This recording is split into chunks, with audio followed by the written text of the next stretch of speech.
Please let's give her a hand because I know she's an extremely busy lady. And without further ado, we will start. So we're just going to shift the program slightly. Because Honorable Pissarris needs to leave here by 11:30, 11:45. What we will do is the keynote speeches will come after Honorable Pissarris opens our meeting. But before we do so, and Melissa, I'm hoping we've finished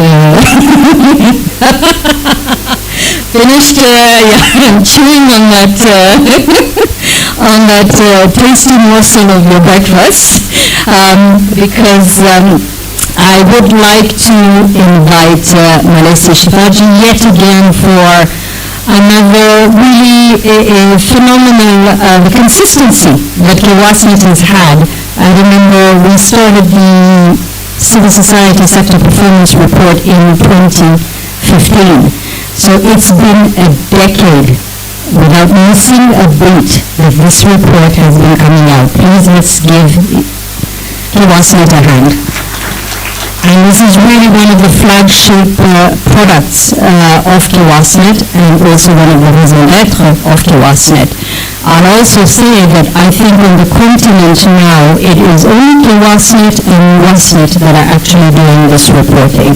So these are some of the non-negotiables that were agreed on as a network, and it's an absolute pleasure to have Melissa Shivaji and under his leadership.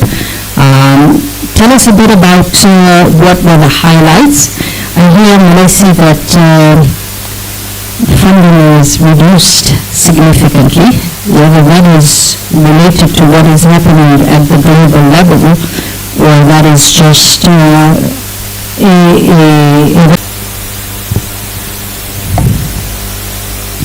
All right, as we wait, how many of you reported to the CSO Sector Performance Report? By a show of hand. Really? Any particular reason? How many of you are from the sector? By a show of hand? No one?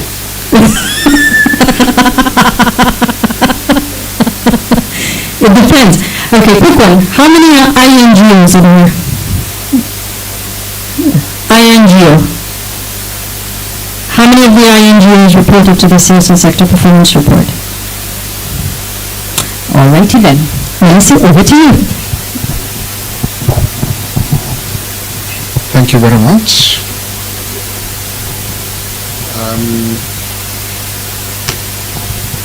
I feel very humbled with all of you present here, having honored our invitation, and we are just trying to get the technology to work. But this is quite a special event for us today because we are now observing 10 years of consistently reporting. Even the ministry has not been reporting over the last 10 years. But we have, since the first report that was released in March 2015, we have made it a duty to consistently reach out and to try and give a certain representation of what it is that non-state actors are contributing. Now today I have the privilege of sharing some of the moments with you. But I also want to say today is also important for another reason. As we launch this report and commemorate looking back at 10 years, we are also starting something new, a new journey that we are inviting all of you to walk with us. And my colleague Joanne will be speaking a little bit more about that, what we are calling the knowledge sharing platform. It's something new, something that is not existing currently as we speak, and something that we hope each one of you and those who are not even here will find value in using it as a resource within the sector. Edwin.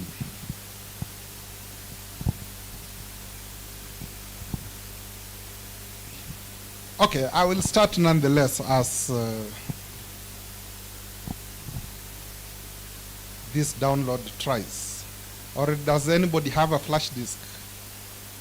You know, now we are in AI territory.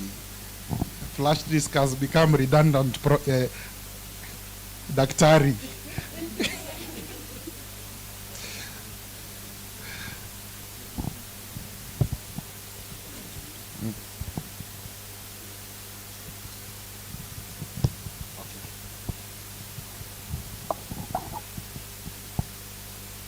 Okay.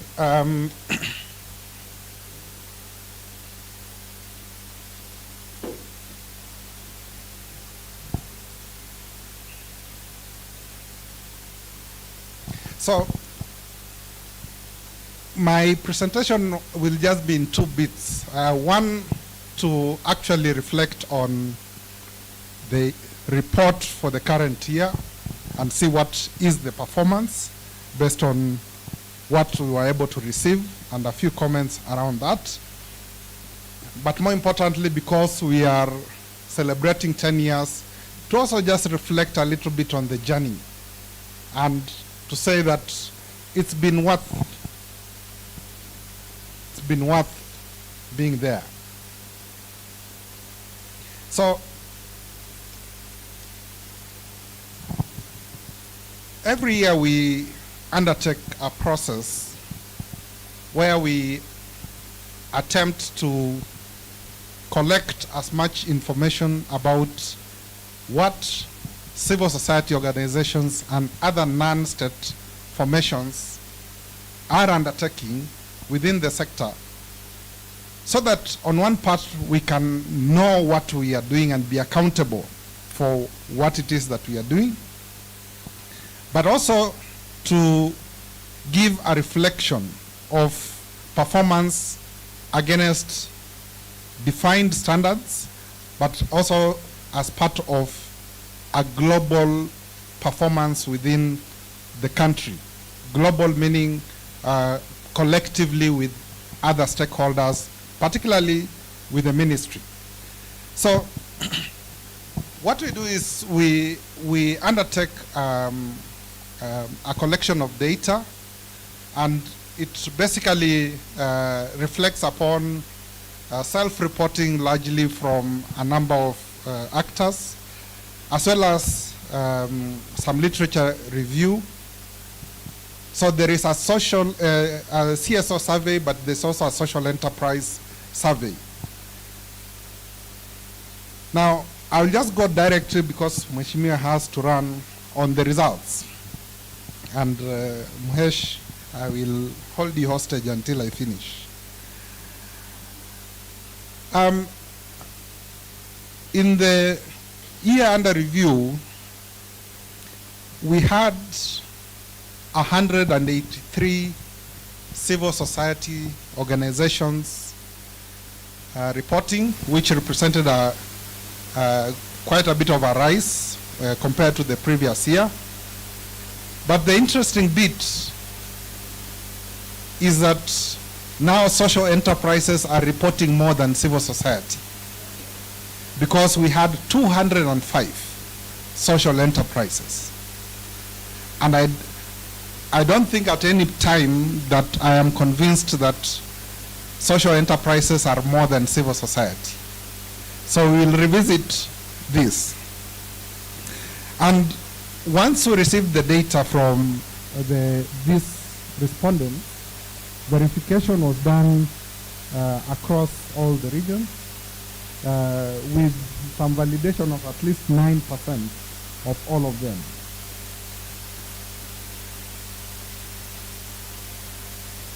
Now, when we look at the distribution of of the project by civil society when you look at urban and rural, we find that those who focus largely on rural are about 63% for the civil society organizations and about 55% of social enterprises. Those who are doing both urban and rural, we had about 30% for civil society organizations and 40% for social enterprises. But the general projection is that there is a very small percentage of both civil society organizations and social enterprises that are actually focused in urban areas exclusively. So either they are doing it rural and urban or largely the rural, which is a good thing because we still strongly feel that it is the rural areas that are most left behind. So the focus on the rural is well on point. Now, when we look at the 5 top counties that were that had interventions according to our study, Makueni and Kisumu were the top. Then we had Nairobi. Kisumu and Makueni had around 11.4% both.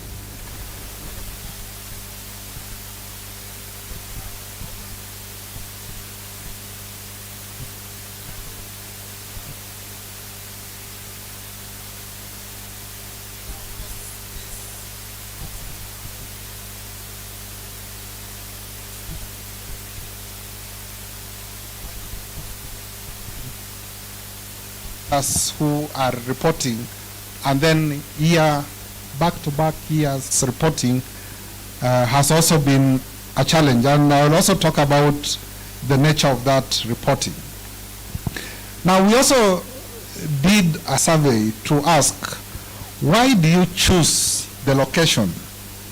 So why Makueni, Kisumu, Bungoma, and so on? And majority for both social enterprises and CSOs suggested that the reason was the burden in the area, meaning that they have done a needs assessment and determined that the need deserved that intervention. But we also see for the CSOs, there is also a very important element, which is donor priority. So for CSOs, donor priority is the second most important driver for choice of location. Unlike for social enterprises, which is ease of entry. And ease of entry is important for social enterprises because they have business concerns, they have certain issues around compliance. And therefore, if it is difficult for them to make entry, they just move to the next possible area. Now, let's talk money, the investment. I still feel you should see all these nice graphics I came up with. I feel at loss. Huh? Edwin?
Okay.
Okay.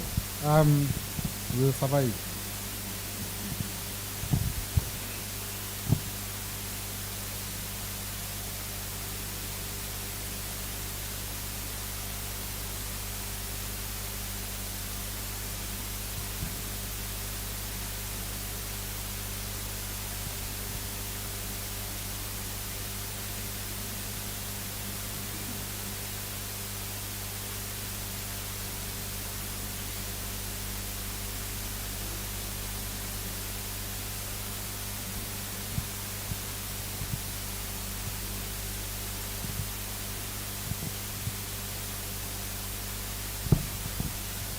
Okay.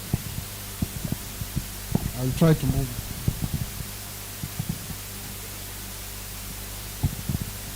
Thank you.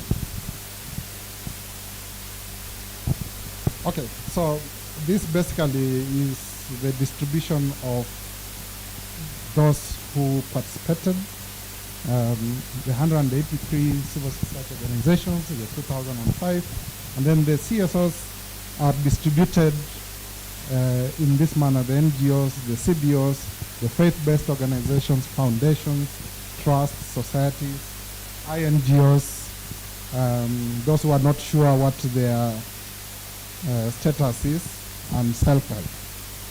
Now, the green represents the current period of reporting, the red, the previous one, the previous year, the blue 2 years back. So we didn't have any self-help reporting in the current year. Those who are not sure, just a very small proportion, a good number of INGOs, but the majority remain the NGOs and CBOs.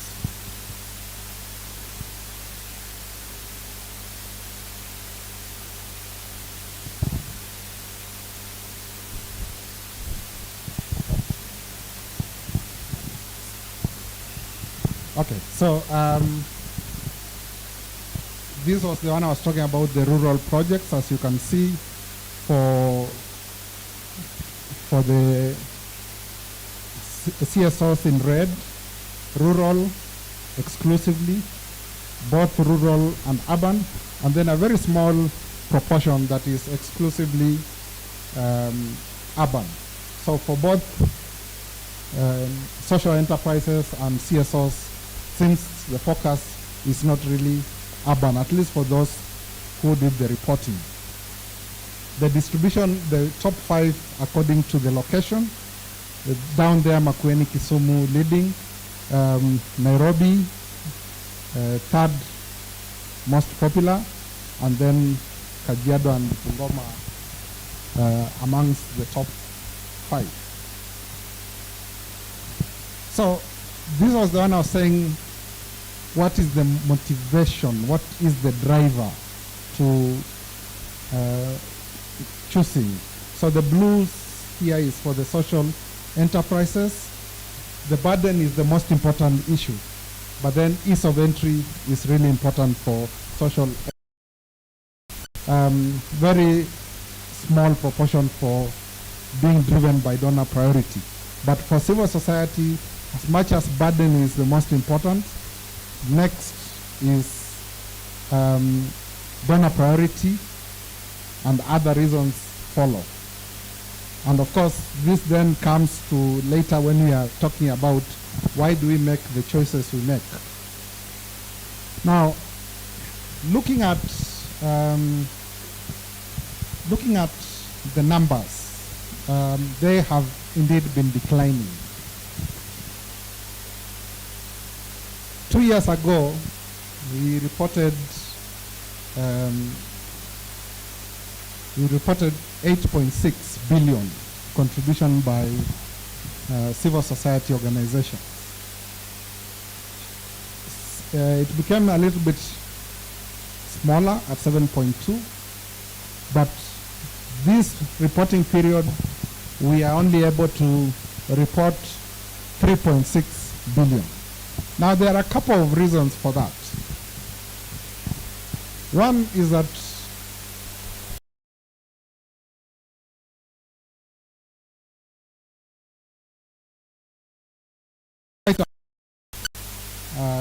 potential contributors who are not submitting the reports. Then the second issue is that there are those who are participating in this process, but then the respondents, the individuals who are tasked with providing this information to our consultants, then claim they do not have the information or the authority to provide that information. So it means out of these 183 that we've spoken of, this is not a fair representation. In fact, only 58%, that is 107, actually gave budget information that could then be included. And that is a challenge that we have with this report. For us to make it consistent, for us to make it credible, we must get the full scope of information. If we are asking others to be accountable, we must be able to also be transparent, particularly with our numbers. Now, when we look at that 3.6 billion,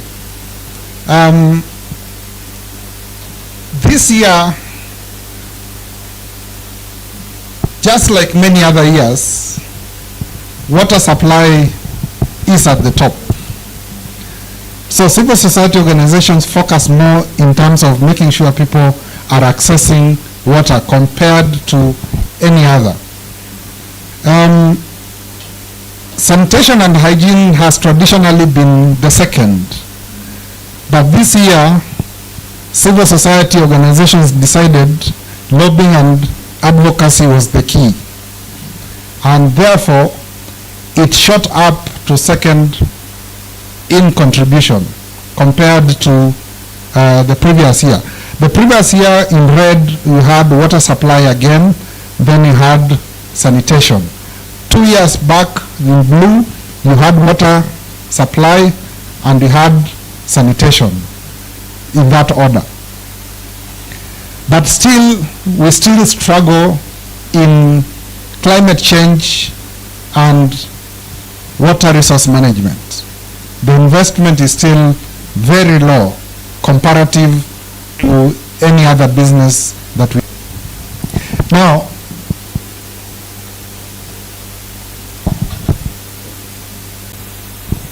for most of the reports that we have produced, we have subjected them to a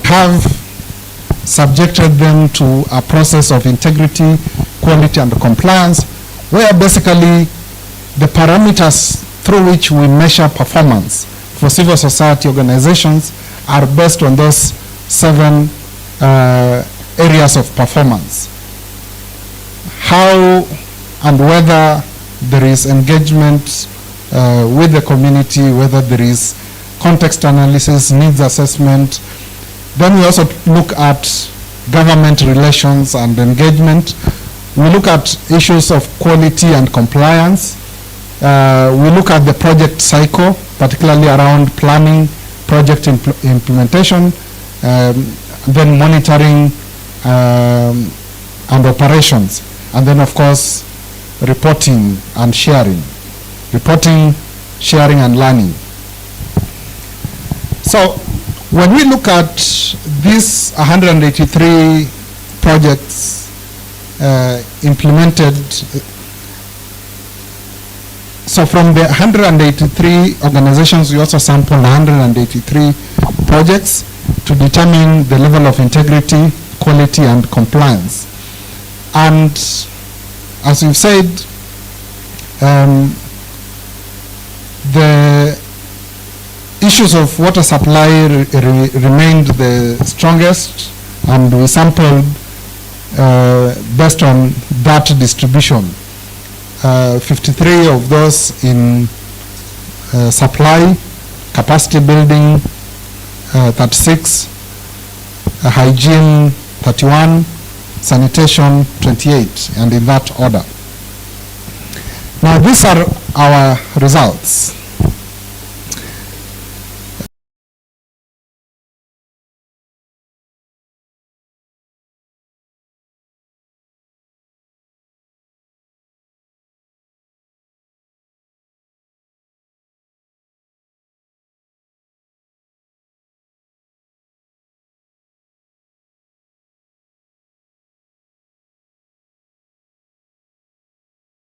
There is context analysis, but we can see in the current year, which is the 77%, there is a decline compared to the other 2 years.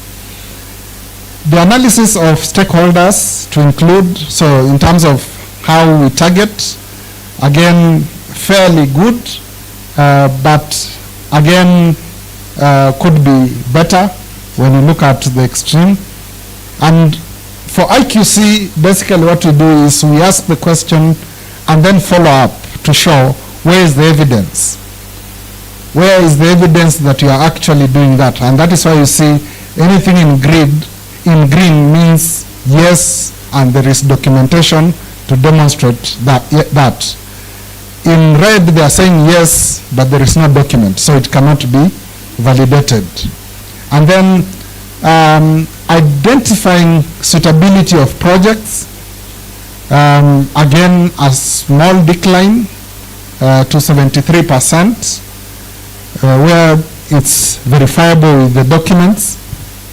But we can see generally the trend has been that for all these indicators, there is a decline in the current year of reporting.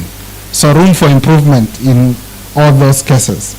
So in terms of involvement of stakeholders, transparency of project budget and objectives, and then exit strategy, we are seeing there is still room, there is above average, but always room for improvement in terms of doing it right and also having the documents to demonstrate that.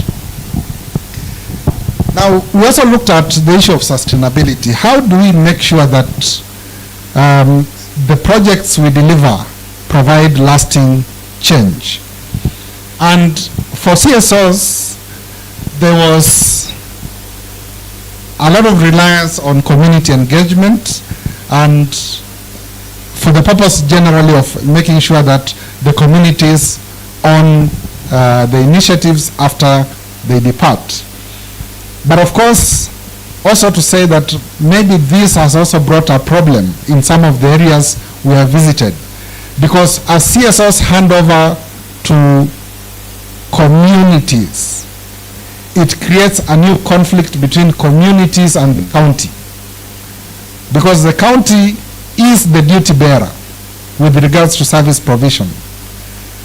And when the community feels this was given to us by AMREF, or this one was given to us by Umande, the county cannot ask questions, yet they remain the duty bearer. So maybe an issue that we need to revisit as civil society organizations is community handover, the most appropriate model, particularly in a devolved system of governance. But there's also focus on income diversification through looking at different alternative financing, building the capacity of the local community to be able to run the projects after exit. In a good number of cases, partnerships with local government, which was very important, but also with other actors like private sector. Also reliance on technology that would make sure that there is less reliance on active inputs. For example, power, issues of digital tools, and so on. But also trying to look at post-implementation monitoring as part of the support and definition of the exit strategy. Now, we also looked at two key things within the IQC, which I would want to talk about: government support and leadership, as well as access to information. Now, generally, the indication is that majority are actually having engagement with government. But when you look at the proportion of those who are saying no, it's still quite significant. Meaning our relationships with government really needs to be improved in order for us to be able to be compliant. And I'll use this issue of access to information to also give you an indication of why this is a problem. Now, the respondents say about close to 40% are neutral. They are not accessing information from government agencies, and they are not using that government information to make decisions on how they implement the projects. Now, look at this. This is neutral, 40%. This is about 30%, which is very low. And then another very low, which is maybe 7%. That means, when you look at this, it means 77%, close to 77% of civil society organizations do not rely on government information to make decisions. And that is really important, because it means we do not have a good relationship. We need a counselor. We need somebody to address this relationship between civil society and government. Because government is the duty bearer. If we say, for example, the CIDP is the framework, then it follows that the CIDP and the tools associated with the CIDP should also then guide us as civil society to continuously make decisions, isn't it? But this tells a huge story with regards to what we need to do differently. I will not belabor a lot on the challenges because they have been there for a long time. Issues of resources, questions about how long our projects last. There was talk earlier about how rapidly changing the sector is and whether that information is getting to us. I've talked about the governance and coordination issues. That's a big challenge. It affects both government and it also affects civil society. Because when coordination is poor, even civil society fail to get the necessary opportunities. And then, of course, technical and operational challenges. Now, I am very happy to see Florence here, because next I'm talking about SDG, and this is her playground. So, as part of this report, we would ordinarily take a look at how much are we contributing to, or how much aligned are our interventions to SDG 6 as well as other SDGs. So here I will only focus on SDG 6, but our report has subsequently also looked at what are the other relationships between what we do and other SDGs like health, like poverty, like energy and others. So 6.1, and when you look at 6.1, which talks about safe and affordable drinking water for all, 6.2, which talks about sanitation and hygiene, 6.3, which talks about water resource management. They seemed to be a suggestion that we are closely aligned to, or we are very intentional with regards to working towards SDG 6.1 for CSOs at 69% for this year, for the current, down from 89, and for social enterprises 77%, down from 84. And for 6.3, 6.2, 89.1, which is very significant, contributing to SDG 6.2, and 87.8 for the social enterprises. Now, 6.3, which is around WRM, the suggestion is 90.7. So where there is an indication that an organization is working on SDG, on SDG 6.3, there is very high level of alignment. But I would want to return you to the fact that WRM was our weakest link. It was the least invested area, one of the least invested area. So even as we look at very high levels of compliance for both civil society and social enterprises, the reality is that when we transpose, it looks like we are talking about two different stories. 6.4, which is about water use efficiency. When you compare the 2 years, we are seeing that, again, there is a drop on that alignment and focus on water use efficiency compared to the previous year. So the orange is the current, and we are seeing a dip both for social enterprises and civil society. 6.5, which takes us back again to WRM. Of course, 6.4 is also about WRM. It's water use efficiency.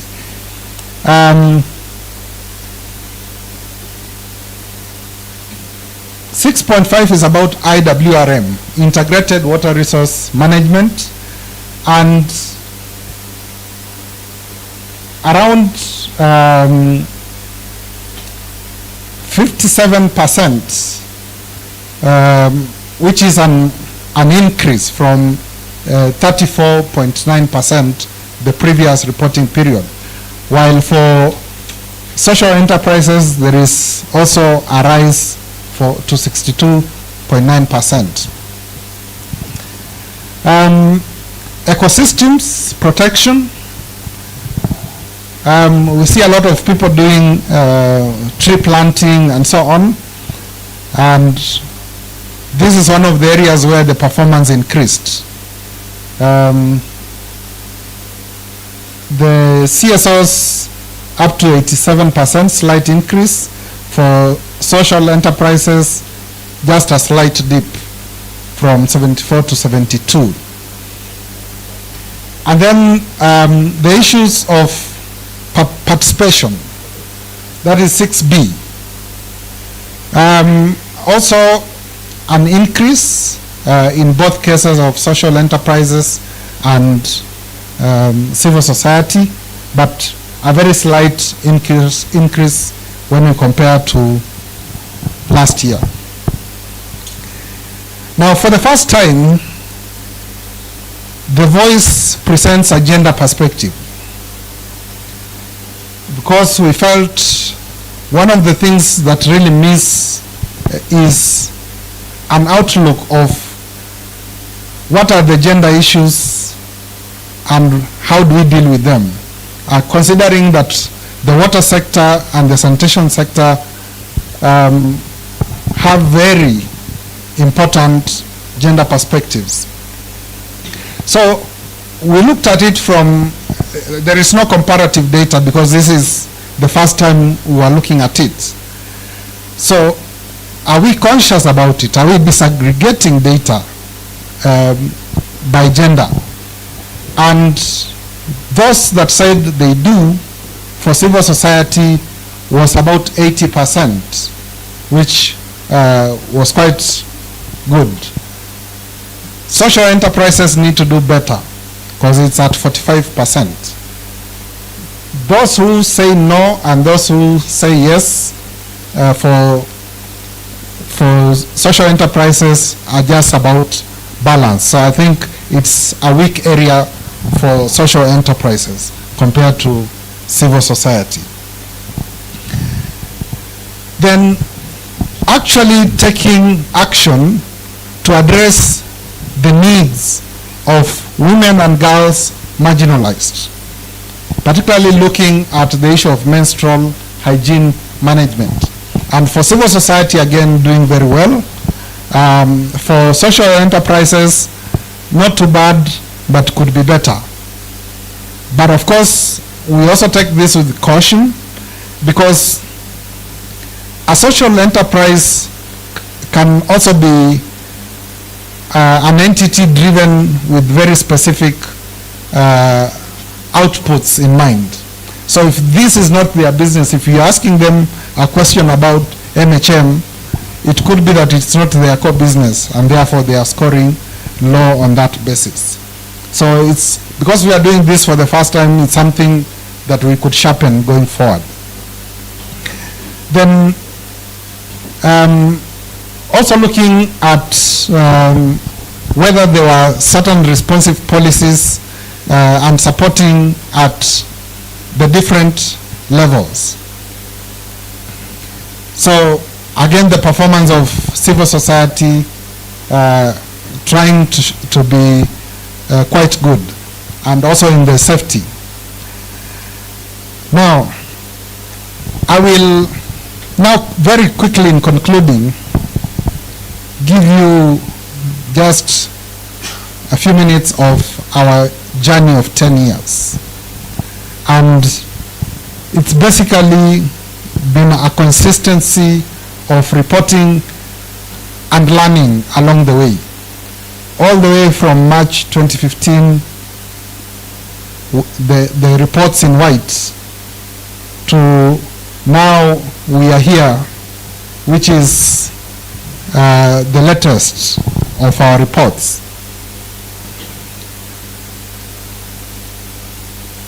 In terms of budgets that we've been able to report, I think our best year was our 6th year, where we reported about 12 billion. The following year, the 7th edition, slightly 11 billion, but you see now we've shot down up to 3.6 billion. So the contribution has tended to shift. But we contend that there is much more we are reporting, that we are handling more than this. And why is it important to show this? Because when we are doing 12 billion and the ministry is budgeting 60 billion for the water sector, we must have a voice on the table, isn't it? But when we report only 3.6 billion, that is when they kick you out of the table. So if we want to have a real voice, we must report, because we actually have it, but we are just not reporting.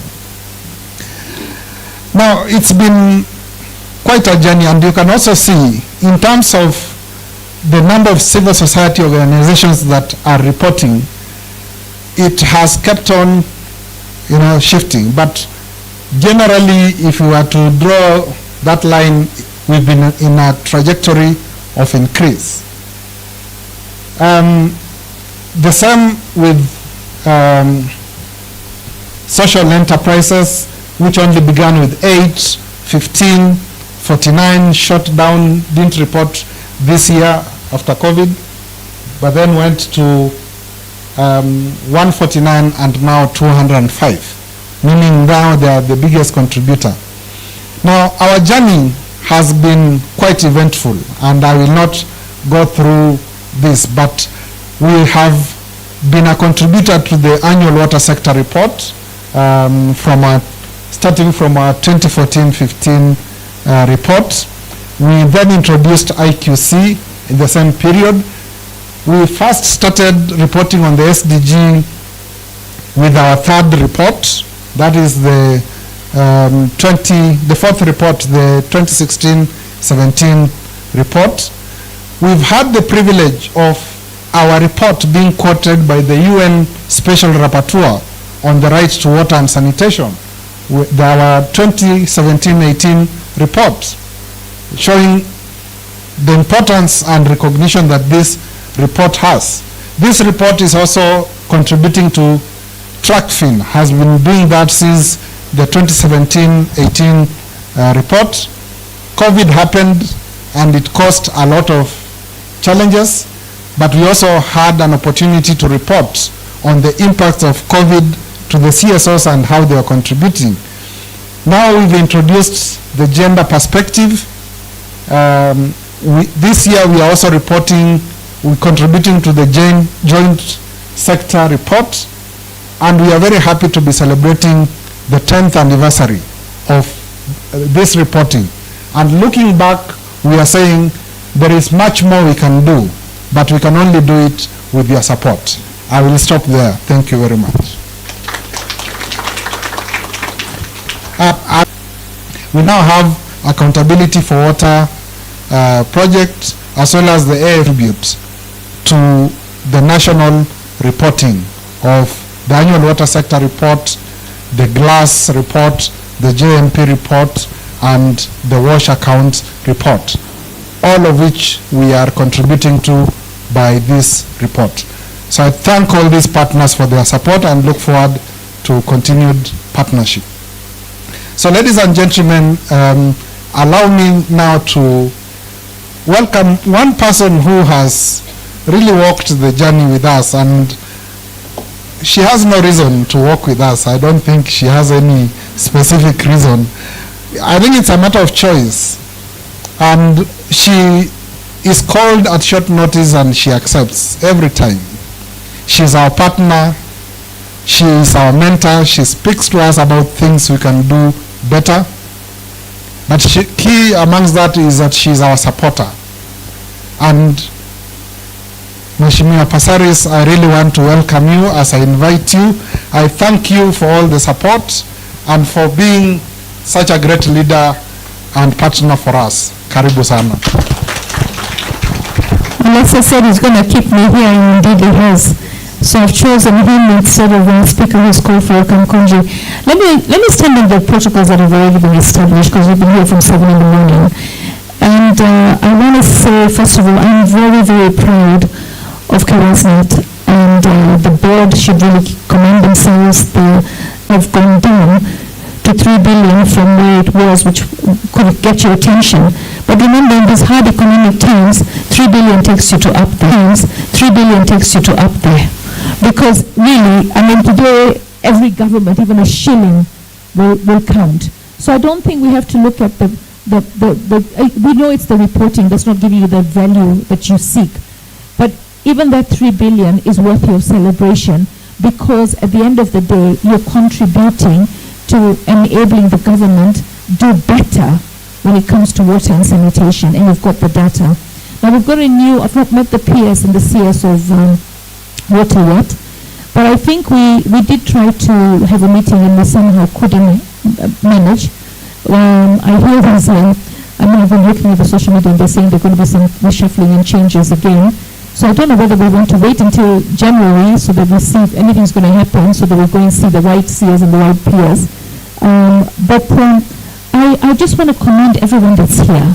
The fact that you're here shows that you care about this essential commodity, water. You care about how we manage and handle sanitation. You care about coming together as CSOs and the social players in the market. So I really commend you.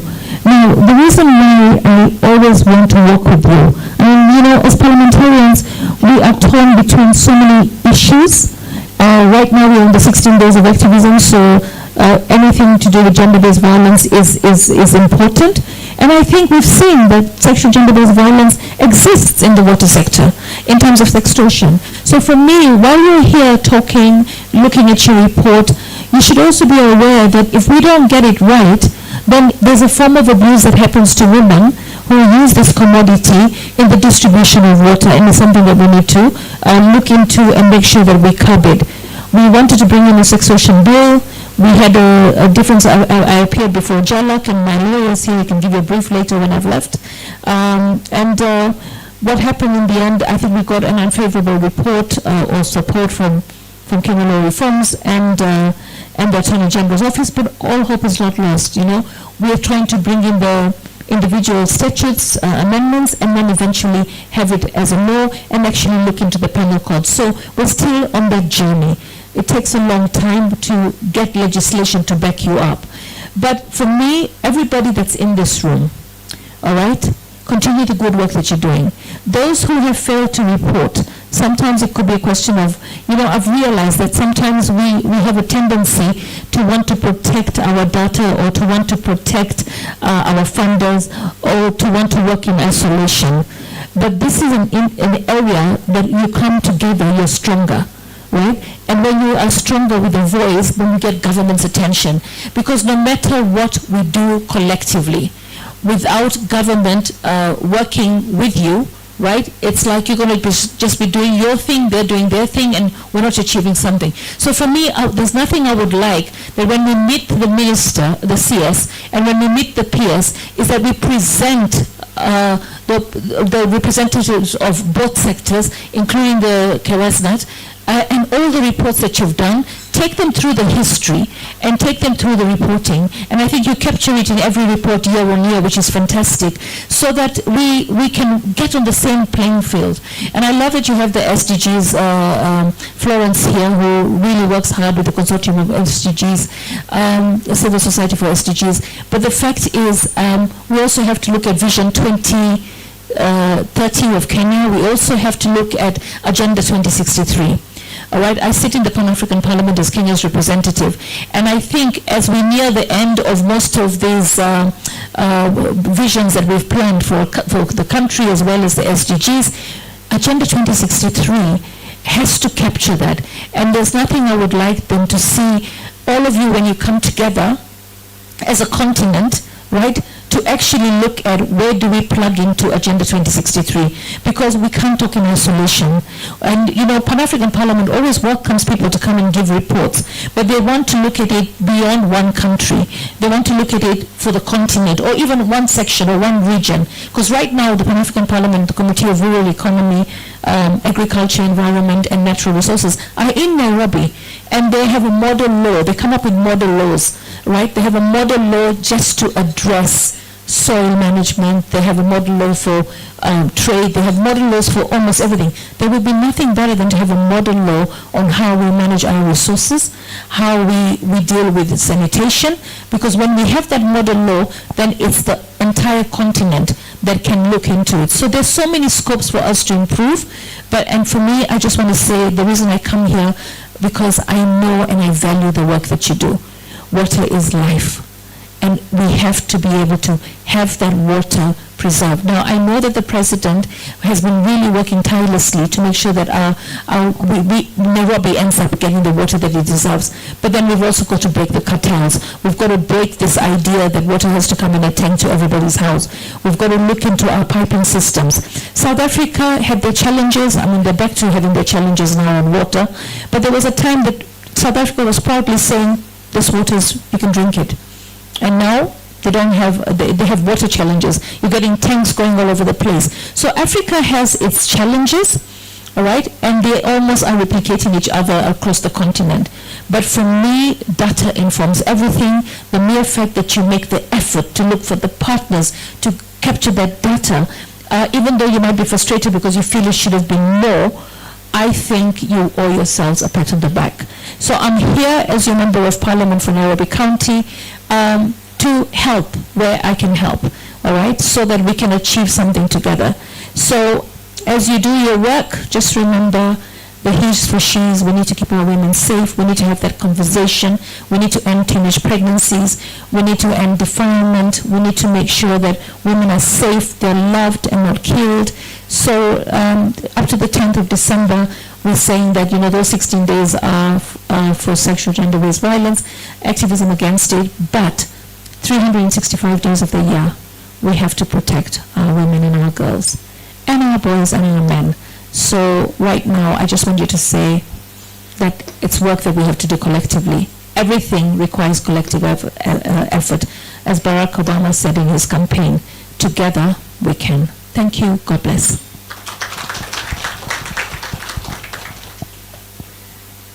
Thank you very much, Mheshimiwa. Can someone, just one person, raise that bottle of water? One person, kwa kila meza, there is a bottle of water. Don't drink it, just raise it up. Someone is already drinking it and I've just said raise it up. So I had this table, someone to raise it up? Yes. So when I say pass, you pass it to the next person. Okay? Pass it to the next person on your left. On your left. Round the table. Sawa. So left, okay, men, I understand left and right is a bit problem, but work with me here, work with me. Sawa, sawa. So pass it on the left. So pass. So I want to see, pass it on the left. This table imesimama. Where is it? Where is the bottle? So pass, face the other side. So DJ is going to give us some music. Now when I say stop, the person holding that bottle of water will remain with the bottle of water and stand up, and then I'll give the next instruction. Sawa sawa? Sawa sawa? Is that okay? Okay, can we try it? Can we try it? Sawa. So pass. DJ, give us some background music. Pass.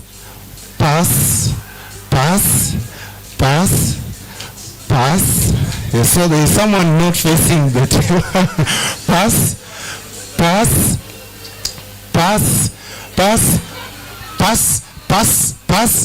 So you do it quickly as I go. Pass. Stop. So nani amebaki na hiyo chupa? So aya, we were just trying. Sawa sawa. Now you've gotten the drill, sindio? So now let's do it a bit faster. Sawa sawa? Is that okay? And then I'll tell you what that person will be doing. Atatufanyia nini? Sawa sawa. So now who's having the bottle again? Raise it up. Okay. So pass it on the left. Pass it. Pass.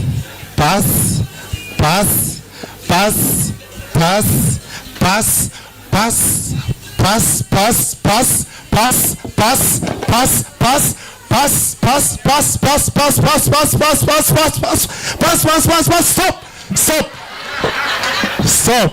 So who is having the bottle? Let me see. Stand up with that bottle. Stand up. Simama nayo. Simama nayo. Simama nayo. Hebu nione. Let me see. Who are those? So now, that table, if you need anything, send that person. Sawa sawa. That is the person that is going to sort you out. That table. Sawa sawa. Aya. Now everyone stand up. Everyone. Kila mtu stand up.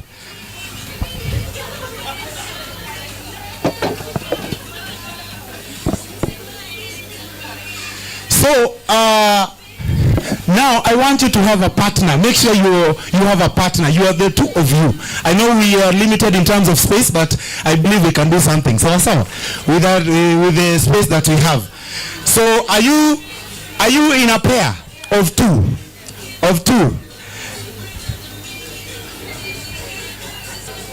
Na uko peke yako? And you? So that's your partner. Go meet your partner. Or you can come here. Yes, now mko wawili, si ndio? You're not standing alone. Make sure you're not alone. You have a partner. Si ndio? Now, okay, niruko hivyo. Sorry. Usijali, hii maisha ni kujikaza. Hii maisha ni kujikaza. Now, angalia, do this. You can msalimie na right hand. So that is right hand. Sawa sawa? So when I say the right leg, shikanisha the right leg. This is your right leg. Yes. Yeah, shikanisha. Ina hang. Ngoja uone watu wanakunywa vitu hapa. People that are not so that is people that cannot stand with one leg. Where are you? You're all sober. Sawa. So right leg. You see like that. So any part yenye nasema mnashikanisha. Sawa. So let's try this. Oh, sorry. And then when I say search, you leave that partner, you look for another partner. Sawa. Right hand together and then you move with the beat. Sawa. DJ tupatie volume kidogo. You move with the beat. Ongeza volume hapa kidogo. I'm told that hapa ndio. Yes. So achilia jirani. Just lose. Yes. And then you move to the beat kidogo. You just dance to the beat kidogo. Sawa. Now. So unaweza rudisha kiti ndani kidogo, just a little bit so that we have some space and then we will be done. So I want to see people going just jiachilie tu kidogo uki hapa ndani. Sawa. So you remember your partner? Shika mkono ya right pamoja, right hand together, right hand, and then you turn around. Yes, I want to see you turning around. Turn around.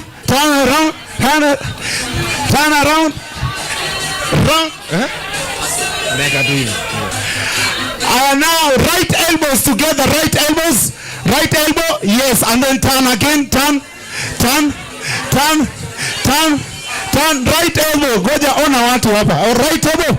1, 2, 3, search for another neighbor. Leave that neighbor that you have.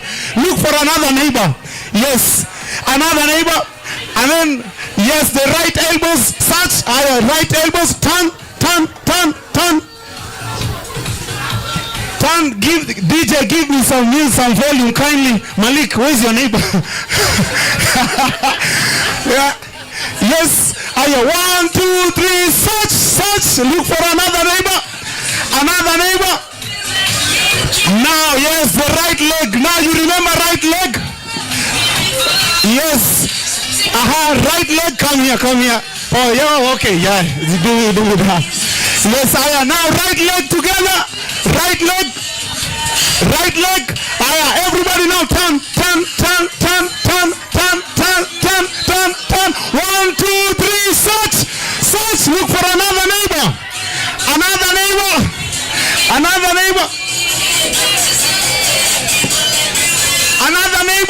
Left hand now.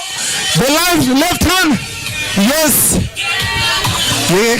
And then you turn around. Aha. Now, you guys are doing it. Aha. I like that. 1, 2, 3, search. Nani amehang, nani hana neighbor? I want to see someone that doesn't have a neighbor.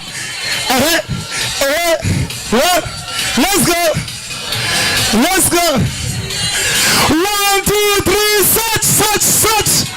search. Malik is supposed to.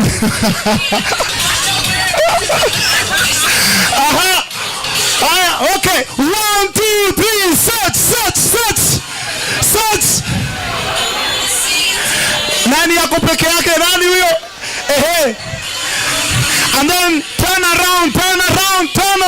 Everybody round.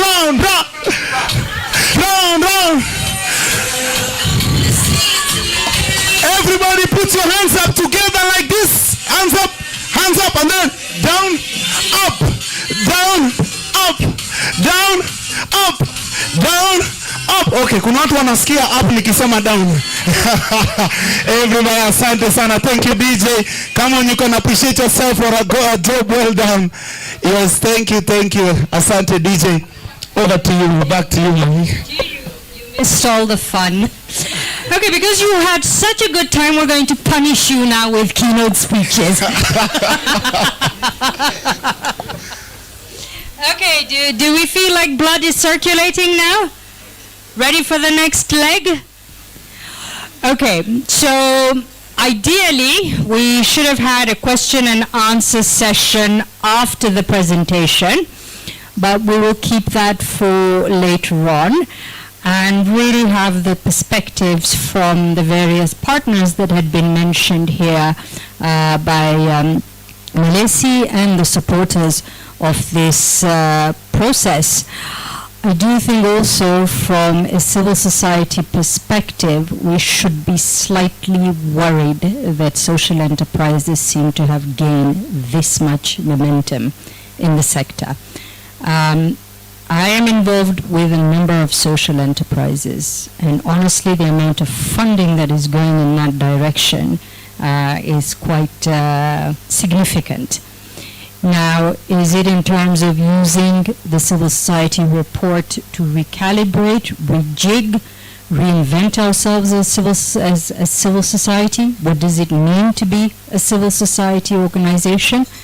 Why are we needed? So we find ourselves as well at the continental level constantly trying to argue why we exist. And I think it's really telling in terms of voice. There's also the fact that social enterprises blur the line a bit between private and civil society.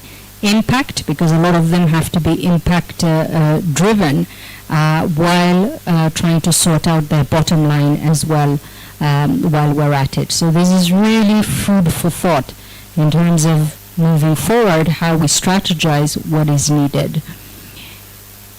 Malesi and I will tell you that we're going to have to be a lot more assertive. We're probably going to have to get into spaces that others will not necessarily get into. And one case in point, which was presented here by Mheshimiwa, is of course legislation, litigation, calling out. Is it something that we actually have to go back to, especially in light of all the democratic governance issues that we tend to see? There are spaces such as accountability, such as integrity, such as transparency that are still there's still so much to do. So I think this is really something that we have to have a very candid discussion, and of course the horrifying fact that a lot of us still don't work with government. I mean, since over a decade, for goodness sake, why are we still having these same conversations?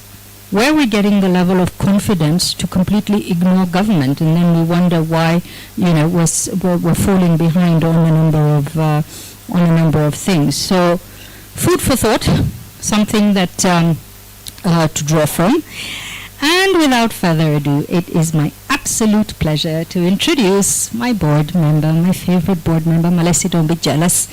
One of my favorite board members, a supporter, always there to fight for us, has no problem coming out, throwing punches when it's needed. And it's my absolute pleasure to introduce the CEO of Wash Alliance Kenya, Tobias Umfoko, to the pulpit. Please give him a big hand. You need to get Tobias by your side. You will be surprised the battles he will fight for you. Thank you. Thank you. Thank you, Sorry.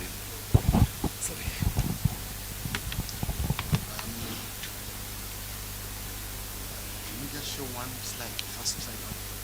Is that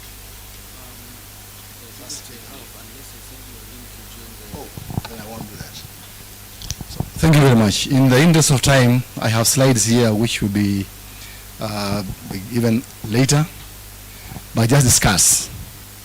My name is Tobias Umfoko. In the village, the ones who run the group of schools, like Sarini called me Tobias, I accept both, and I'm happy to be here. I'm happy to be here because I'm proud of KWASNet, being a member and being part of it, and all good things that come from it, we are together in it, and also my sister Sarini from ANU. So I've been asked to discuss briefly about the state, stimulating state actors' responses to WASH. First of all, WASH Alliance, let me just give you a brief, is a non-state actor. Most of what you do is partnerships with other partners, working in the programmatic space. And I want to say that looking at KWASNet, we work in programs specifically. We were formed by KWASNet. Look at, so the first thing, so who are these state and non-state actors in WASH? We're talking about government, we're talking about private sector, CBOs, NGOs, FBOs, and the rest, social enterprises, community, and academia. And then how do we relate ourselves? The first thing about doing that is we must build trust and mutual accountability. There are issues about visible powers that government has, and also we have hidden powers that they have. We must also build the flow of information, resources, and inter-organizational capacity, and then change in actors and positive results. Then, of course, again, we also make services accessible, efficient, affordable, available, and quality, and leaving no one behind. That has been one of the biggest issues about NGOs and CSOs.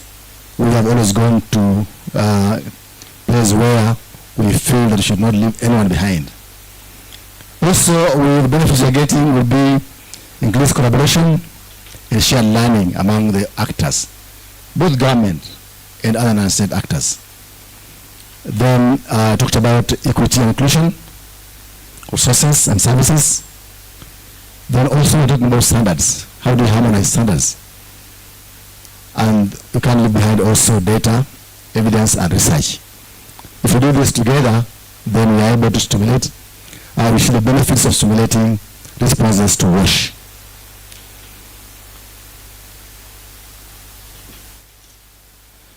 Some of the issues that we do deal with, as I said earlier, are capacity development, ensuring access to safe water, securing continuity and affordability.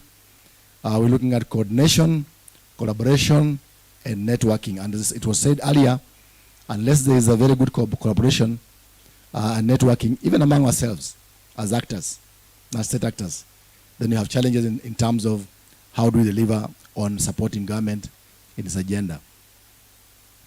The scope that we have scope of state actors' responses to WASH, we are looking at the policy, that level, which you all participate in, both state and state. We are looking at service provision. We are looking at regulation, innovations. We're looking at, again, as I said earlier, mutual accountability. Then again, pulling resources together. and data and research. When you talk about state actors and how we can simulate working together with the government or the state and state, we again invoke what Sarin knows very well about the building blocks that we have in SWA. One of them being aligning policy and strategy. We can't do this unless we work together, state and non-state actors. We also must look at the institutional arrangements within government also and also among ourselves. How do you ensure that we work disproportionately in the whole country and don't just crowd one area? We must look at the financing, again internally and externally, non-state actors and government. What sources do we have at our disposal and how can we spread them within the country? Capacity development is very critical. Where do we lack capacities? Some places are more sourced, some are not. So you have to look at capacities again internally as non-state actors and then look at how we can support states in terms of capacity development. Then we can't again forget about the planning, monitoring, and review. After all is said, how do you plan together? How do you monitor together? And how do you review together? As we had the last meeting we had with the joint sector review was about 2017 up to now. So you cannot review a sector unless we work together as state and non-state actors. We have gaps in stimulating the state actors, in stimulating states and actors in responsiveness to WASH. And the gaps that we have mostly are weak state actors coordination and collaboration mechanisms. I want to restate what Malaysia said. Unless we come together as non-state actors, collaborate together and report together, then you cannot have a critical mass to be able to support government and be seen to be supporting government. Then also we have the overlaps, again, even among ourselves and also in the state and state actors. We have regulatory implementation mostly. We have a lot of laws, but how to implement them and oversight. That also is a challenge. And then there's some lack of coherent legal and regulatory frameworks. That's fragmented legal frameworks. Then we have limited recognition, space for non-state actors. We'll be told that in part of the new regulations coming in, sometimes non-state actors like CSOs are not mentioned, and yet we have space in implementation of that. Then cohesiveness of non-state actors, again that's among ourselves. We have governance issues, which unless we come together as non-state actors and be able to approach government, it will be difficult for government to review itself. Again, that goes with accountability, specifically with us and also with government, which is a gap that we must also address. And then our own, the effectiveness. How are we effective in terms of delivering our actions with the state? We have a way forward that we can do mostly as state actors and non-state actors. Non-states and states, we must have a balanced and shared vision. We must work on this together. We are saying that the CSOs are there to support government vision. And how much of it are we supporting? And how should we support? At the first instance that we must allow government leadership. The government must lead. You had Mama Nairobi saying that let the government be lead. But you know, as state actors, we know how to lead from behind. So let us show the way, but let the government lead. Because we are saying must have a shared vision. Then there must be inclusivity. We must leave no one behind, sure. Even among ourselves, and see of ways and means on how we can bring us together, and so that nobody is left behind in terms of non-state actors, in terms of government, and even among ourselves and non-state actors. So inclusivity plays a very big role in terms of enhancing stimulation of state and non-state actors responding to WASH. So thank you very much, Sarin. I think that's all from me.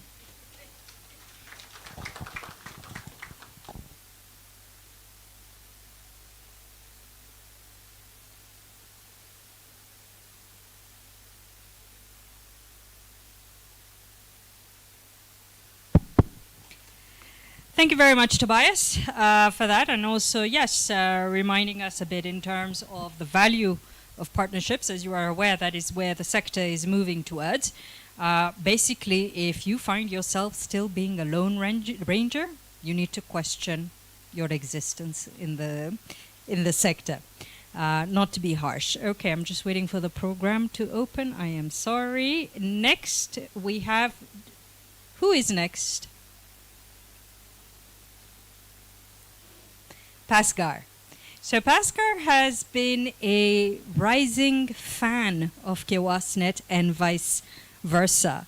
I think this has been an ongoing relationship that has grown really leaps and bounds and has culminated, I believe, into joint initiatives equally at the continental level. So a partnership that has worked extremely well in terms of pushing for governance generally in the sector, and we keep going on again about governance. So I would like to invite Daktari to Owando, how are you, to give us his thoughts and perspectives. Over to you. Thank you.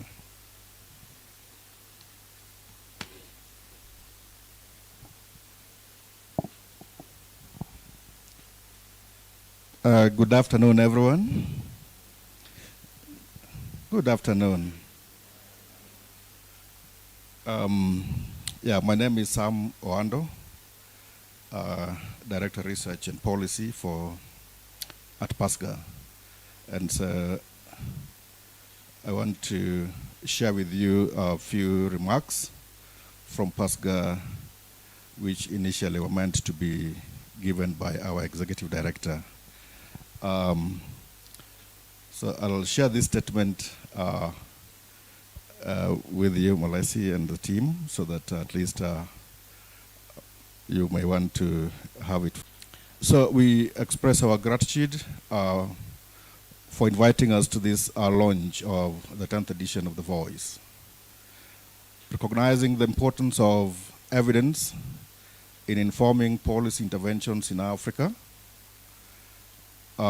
PASGA works to enhance research excellence in governance and public policy, which contributes to the overall well-being of our society, that is both men and women alike. The topic that was handed to us for this launch carefully aligns correctly with our mandate as an organization which works in research as a research entity.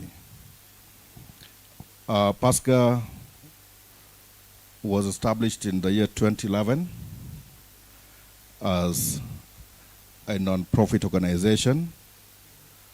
Our offices are located in Nairobi here, and we work with various partners in 26 countries across the continent of Africa.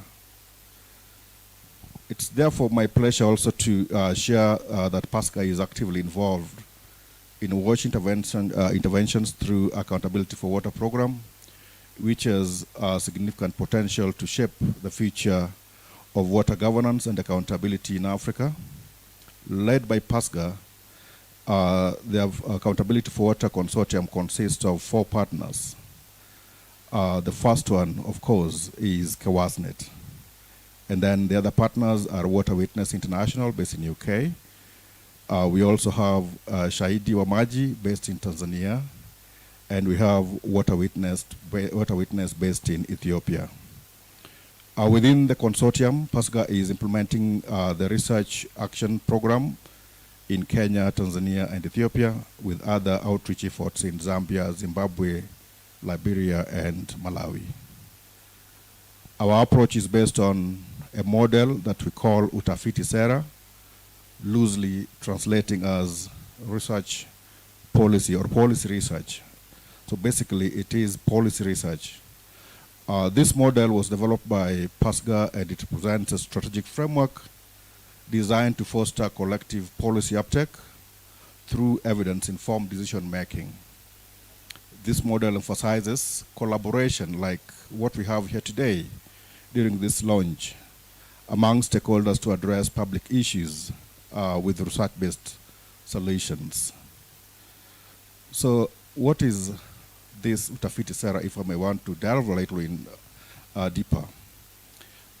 This model promotes stakeholder engagement by bringing together policymakers, and I believe we have in the House policymakers, including one of the legislators that has just addressed us here, researchers, most of us here, I believe, fall in that category, and the core, which is civil society organizations and community representatives. And this kind of diversity brings together perspectives which are incorporated into policy interventions. It identifies specific public problems as a starting point, facilitating stakeholder collaboration to gather evidence and creating targeted solutions. So not just random solutions, but targeted solutions. Emphasizing rigorous research, the model collects, analyzes data, and identifies issues which encourage civic actions with negotiated criteria among stakeholders. And this collaboration, therefore, strengthens trust and cooperation, promoting smoother policy implementation. Advocacy and communication strategies play a vital role for us in disseminating research through reports, policy briefs, and journal articles, ensuring stakeholders are informed about available policy actions vis-a-vis the evidence. These efforts raise awareness and influence on public discourses around critical public problems, ultimately enhancing commitment to addressing the collaboration, ensuring that research is relevant and actionable, and empowering communities to engage in policy process effectively.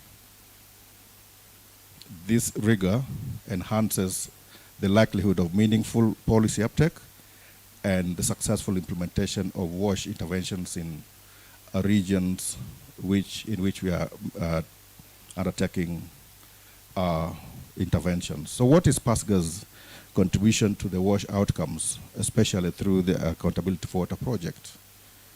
Management systems across Africa. Recognizing water as an essential resource for life, the initiative addresses the significant lack of access to this resource by fostering transparency and accountability within the water sector.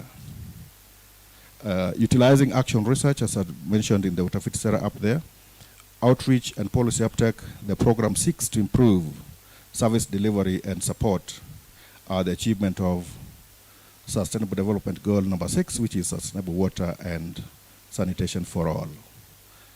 So in this project, the 23 phase 1 study highlighted several things, including the need for democratic engagement and oversight in public service delivery, while noting concerns about declining civic freedom in countries such as Kenya, Ethiopia, and Zimbabwe. And therefore, recommendations from that phase of the study included ensuring inclusive participation in decision-making, enhancing capacity regarding human rights related to water, implementing participatory monitoring of the WASH action plans, promoting collaboration in the budgeting process, and fostering a supportive political environment to improve accountability and governance. We have since moved to implement the second phase of this program, and very valuable findings are coming out, which we will be inviting you soon to share. And so, notably, this program emphasizes water as a fundamental right, highlighting the alarming statistics that over 400 million Africans lack access to clean water. Issues such as inadequate infrastructure and poor governance amplify this crisis, driven by a lack of transparency and management. To address these challenges, the program advocates for enhanced accountability within water governance by ensuring that institutions respond to community needs.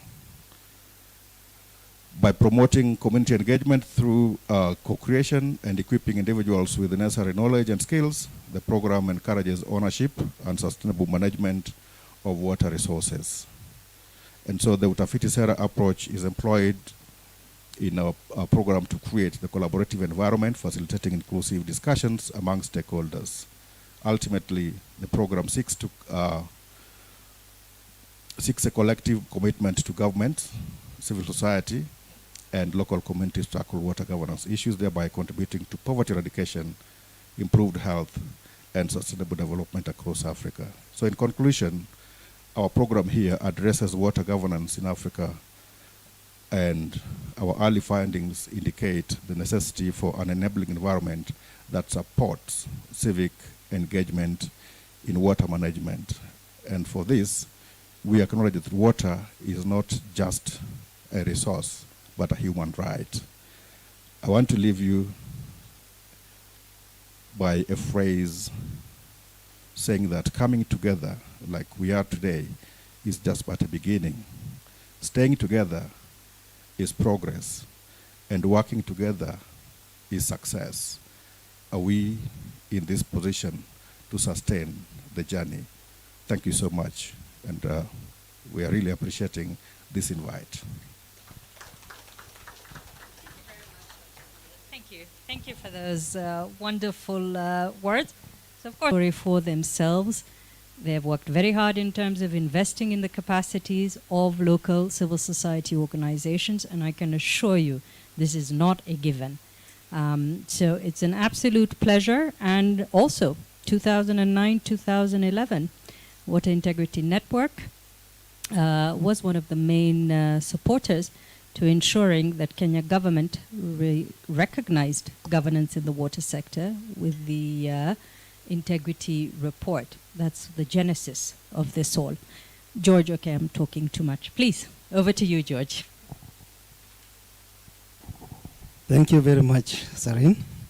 Unfortunately, at that time I was still a student. You can see we are still very young. Come to this place, then working together with Malesi, and here I am. So, win. Hopefully when you look at me, you don't look at people fighting against corruption. But fortunately, the Water Integrity Network is a network based in Berlin that supports water sector institutions to focus on transparency, accountability, integrity, and anti-corruption in the water sector. So I'm very happy today to hear that it is a cross-cutting theme, especially accountability and transparency. And that is why I'm speaking to the importance of the water sector reporting and its impact and input to the civil society and donors in particular. So ladies and gentlemen, it's a pleasure to stand before you today and talk about the importance of water sector reporting in Kenya in particular, and by scale, global. So Kenya, like many nations, has faced pressing challenges in the water sector. As we all know, that increases pressure on the water resources, and we strive to meet these challenges through the role of robust reporting mechanisms, which cannot be understated, because they give an input to the finance and human capital invested in it, and what can be done as it looks towards alleviating the input, the challenge. So as we look at addressing systemic challenges, and in this case, I'll refer you to take a closer look to the Voice report, and by extension, the WIGO report that we launched this year, a few weeks ago, and try to base it to the SDG 6 and Kenya Vision 2030, as we've been guided by Mr. Malesi. So in particular, to donors, I'm not a donor, I'm just speaking by reference. Reporting to donors, such reports serve as tools for risk management by highlighting governance issues towards reducing corruption risks, showcasing accountability, ultimately ensuring that the contribution drives towards sustainable and equitable water service delivery and water resource management. So if we are talking about reporting, then we are looking at three key things. So in this aspect, there will be accountability, whereby we are measuring progress and building trust, the transparency, illuminating the path forward, and integrity, which is safeguarding our future. If you look at that, them across board, they'll form the building blocks.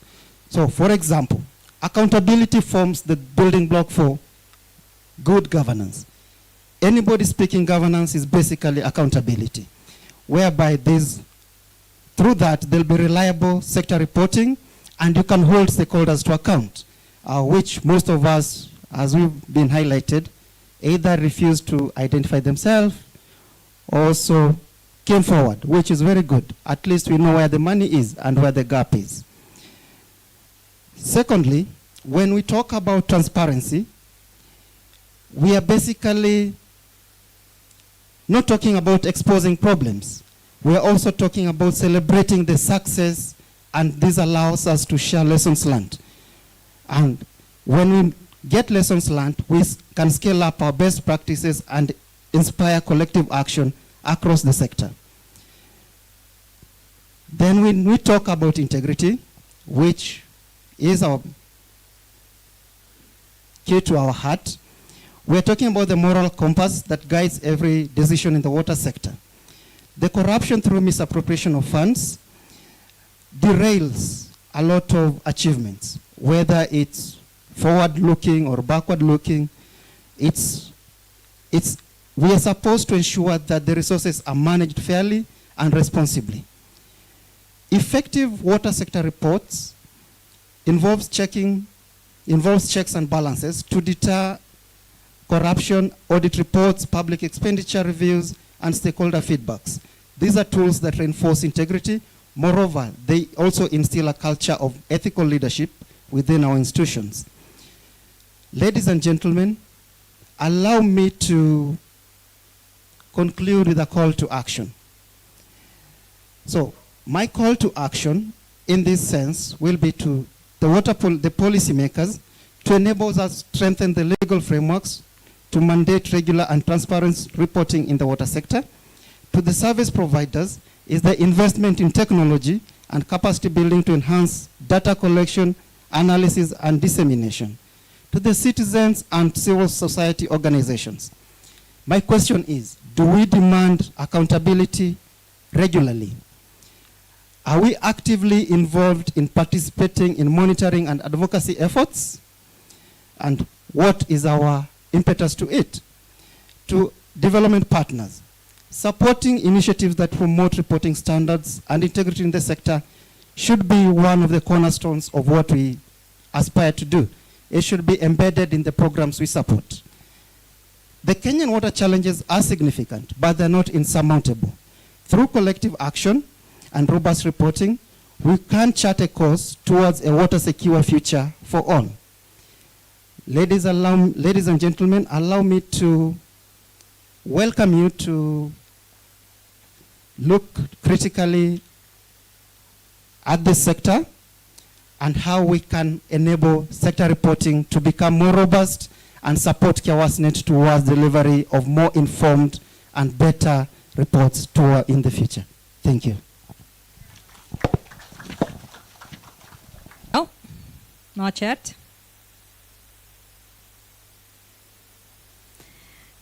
Maybe if you switch off the camera. Okay. Can we unmute Peter? Anything? Nope.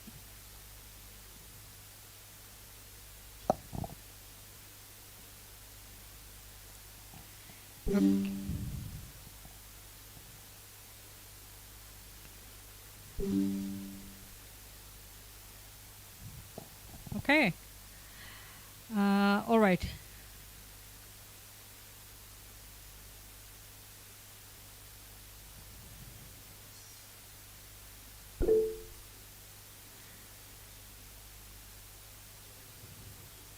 Peter, if you can unmute as well on your side. And we still can't hear Peter.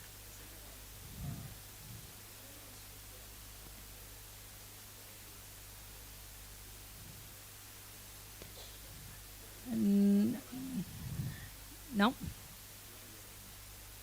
Okay. Go ahead, Peter. No, we've lost you. You've muted yourself again, Peter.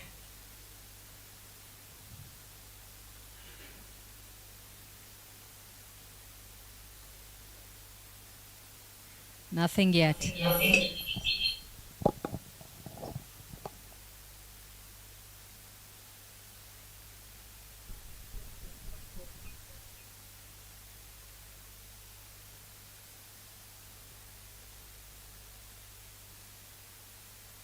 Peter, can you try and connect through your mobile phone, maybe?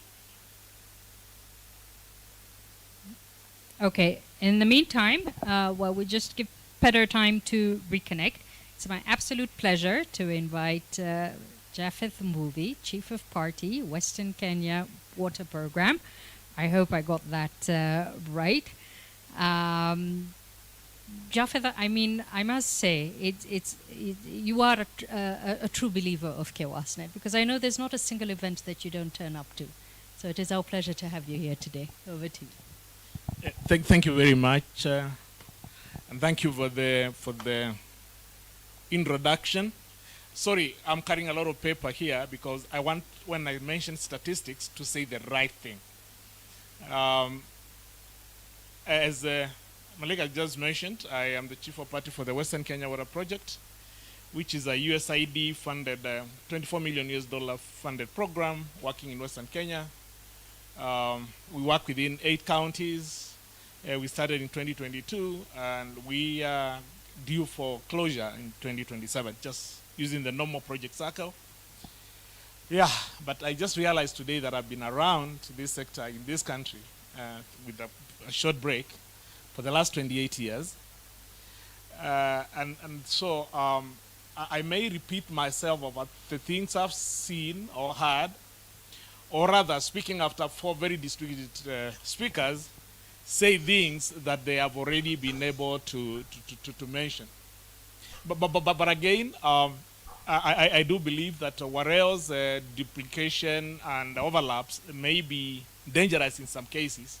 In this case, they actually help solidify the case.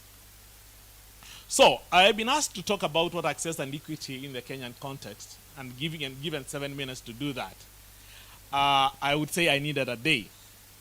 But because that was not available to me, I would try my best to say the few things that I can be able to say. But just to mention that water access and equity essentially refers to the distribution of water resources to all members of a population, especially those who are vulnerable. Please.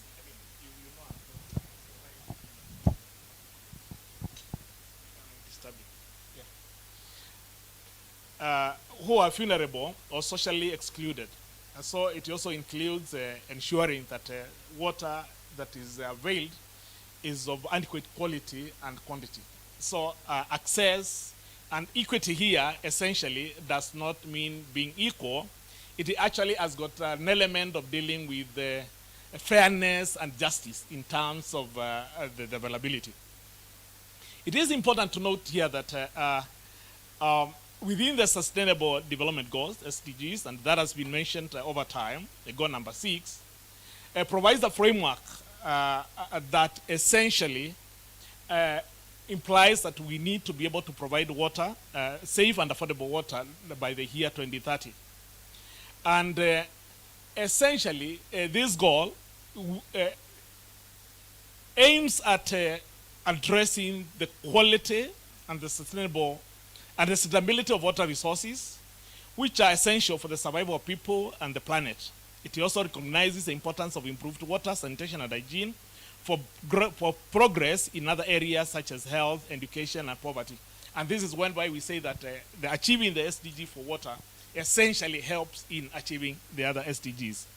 The exact citation of this SDG actually does ensure that, state that we will ensure availability and sustainable management of water and sanitation for all. And within this, there are about 8 targets.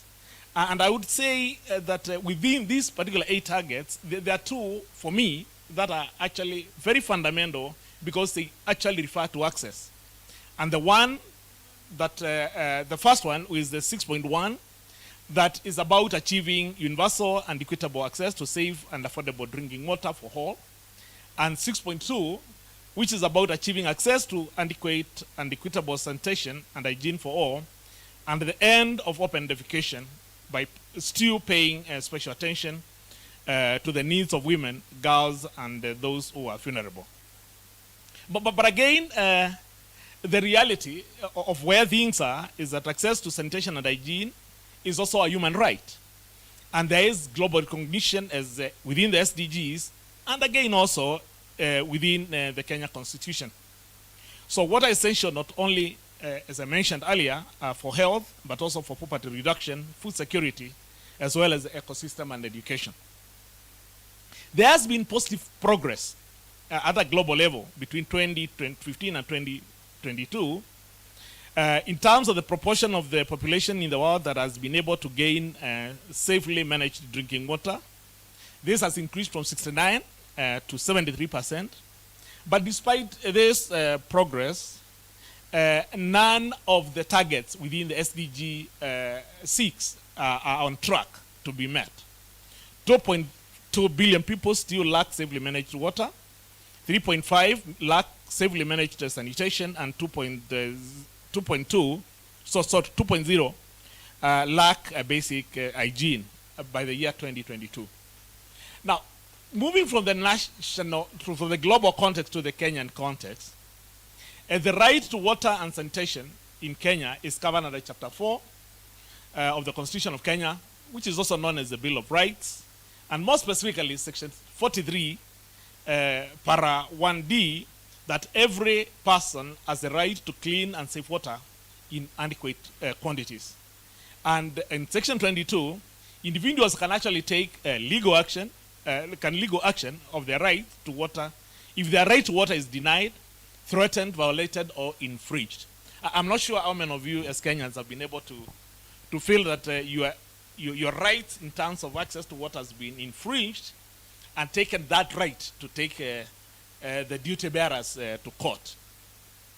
But again, the current situation is such that it's only 68% of the of Kenyans, according to the Kenya Demographic Household Survey in 2022, who have got access to safely managed drinking water. And again, what we also need to understand is that the millions of Kenyans, therefore, do not have access to water, and there are huge disparities between urban and rural. The water access varies also between counties. I have a chart here that I would want. I actually came across this last night, and this is some data collected by Kenya National Bureau of Statistics in 2022 and reported by KDHS. It still suffers from the same problems of the reliability of the data. But what I realize is that the availability ranges from almost 100% in Nairobi to 32% in Kitui. And now, I guess that Malesi, this was an attempt to embarrass me, given that I come from Kitui, so that I may come and tell you that my county, in terms of this KDS statistics, actually has got the poorest of statistics in terms of water. So we will, somebody can distribute this one just for you to see where your county ranges. But what you'll also be able to find out, it's just one per table, so that for people to be able to share.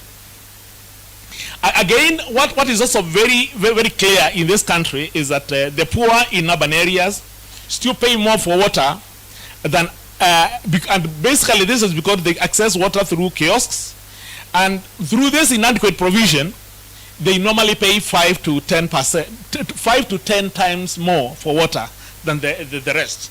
And this, therefore, has got issues to deal with How do you then start talking about equity in terms of distribution when others are paying more for the same service? In rural areas also, the access to water is also very low. And the main issue here is that we have got very, what I would call archaic service delivery systems. And I will repeat this, and I've repeated it for 20 years. Rural water still happens on its own, and therefore the need to get systems that really improve water service provision becomes very, very critical. And one of the reasons that really makes this very to continue is that the budgets that we do allocate to water are actually inadequate, and even the systems of their allocation and the planning do not provide for the increase in coverage and the access. Let me put it this way. All of you know that at the county level, there are what they call the fight and the lullaby about ward funds. And the fact that in the counties currently, whether it is official or not official, the allocation of resources for water is done on a straight line. They take the 100 million divided by the 40 wards, and every ward has got its own 5 million, 3 million, or whatever it is in terms of water provision. This completely takes care of no evaluation of the need, and again also this denies the counties the ability to be able to take advantage of economies of scale. So, having said this, then, you will realize that overall, it's only 6 of the counties that we can say that are at least at 60% access.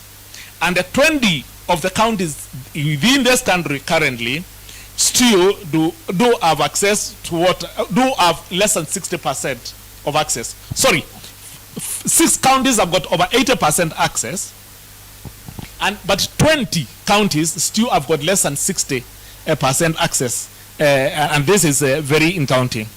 So, as I come to conclusion, what is it that needs to be done? I think one of the most important things is to start recognizing the immensity of the problem.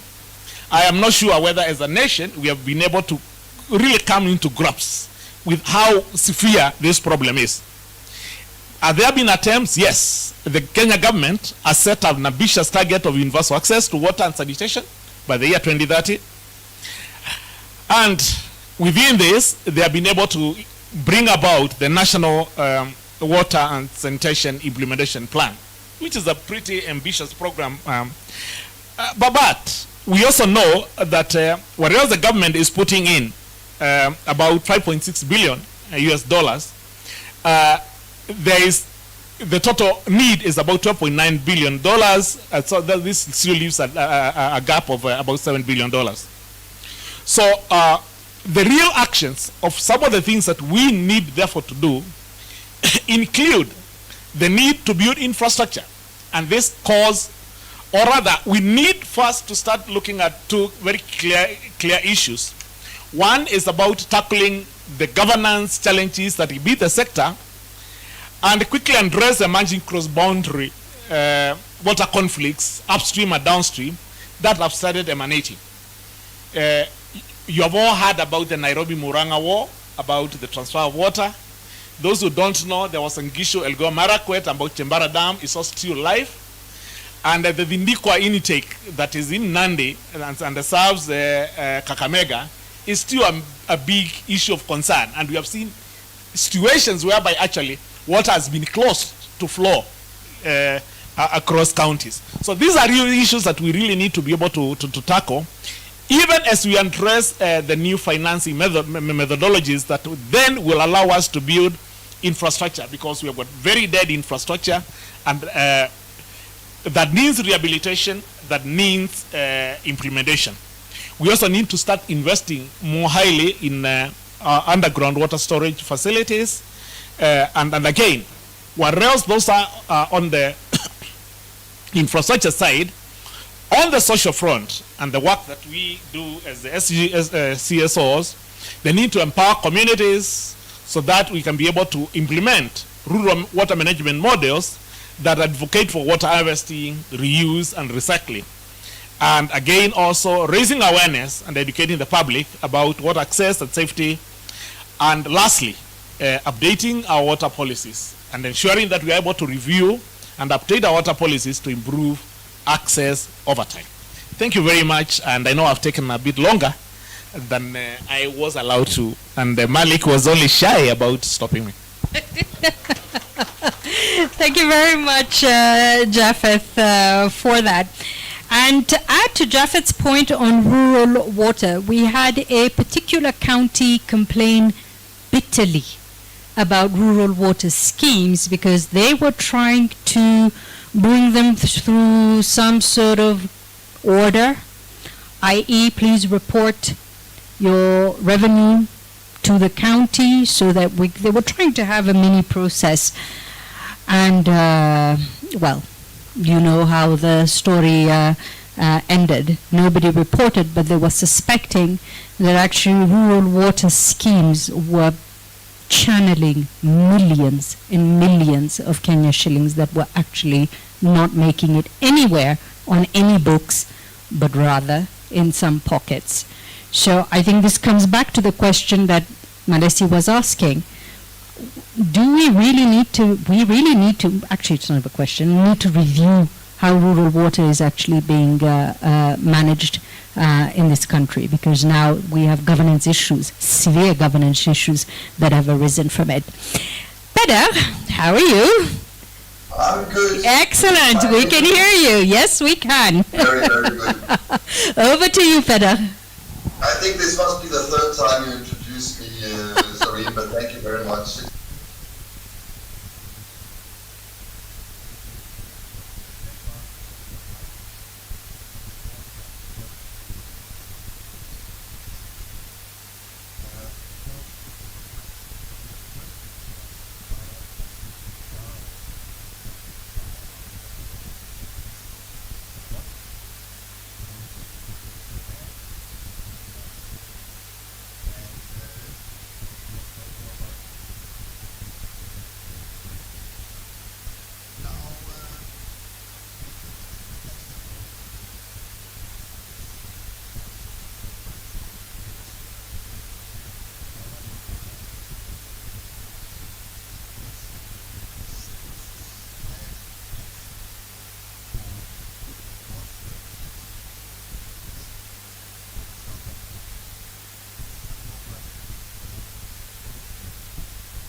cold and rainy Denmark.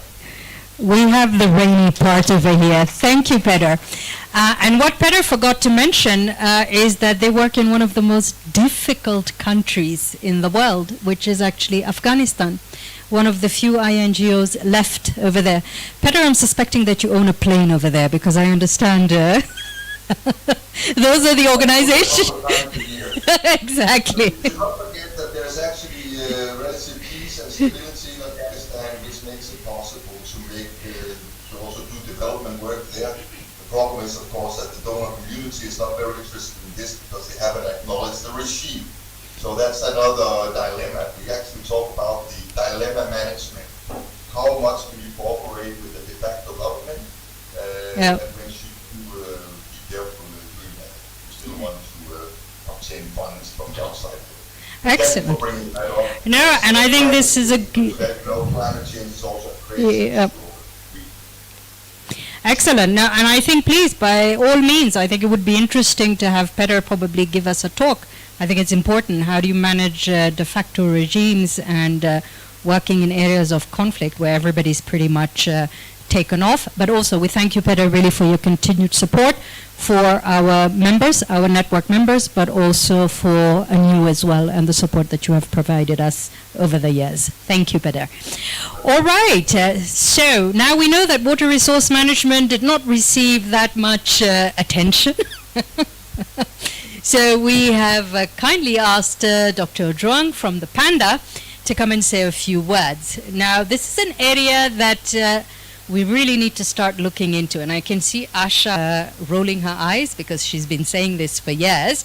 We were recently invited for the meeting of parties, the convention in Slovenia, very interesting place.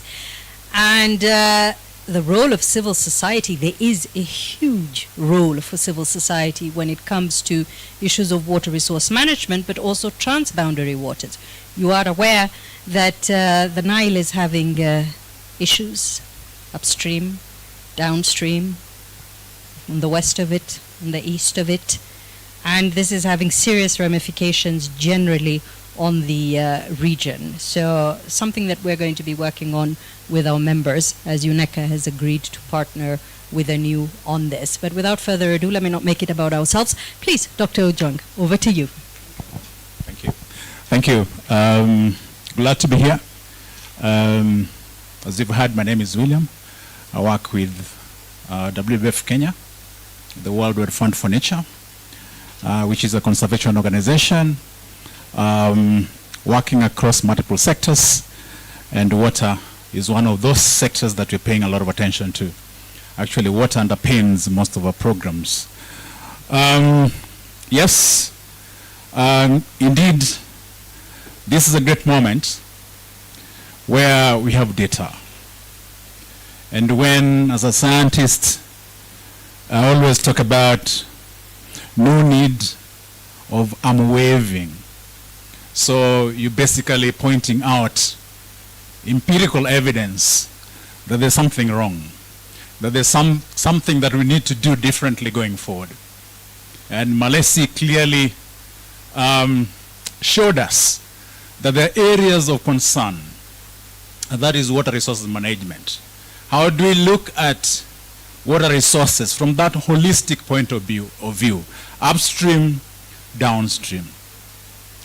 Remember, Kenya will not be able to realize its development agenda if you don't prioritize water resources management.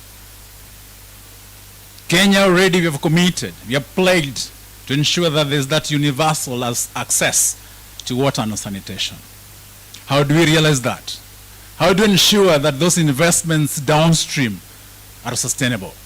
How do you de-risk those downstream investments? There's need to look at catchment, the key water source areas, so that we look at upstream catchment management and as a way of enhancing both water quality and quantity. And this is becoming quite important now than ever before because of apparent increase in climate-related challenges. Are we ensuring that our infrastructure are actually resilient? and not just infrastructure. We have seen situations where, yes, the government prioritizing water supply. You want to put pipes, you want to have storage. Because of that is what you can point out and say, you know what, during my time in Parliament, you can see what I did. So prioritizing, but then tomorrow there'll be no water because they're not paying attention to the need for that integrated water resources management approach. And this is really when I was looking at those figures and I'm like, hey, are we really paying attention to what is important in this particular sector? I'm glad that my colleague Japheth talked about conflicts, downstream, upstream. Others saying, you know, we are protecting, we are conserving. For who? For downstream consumers.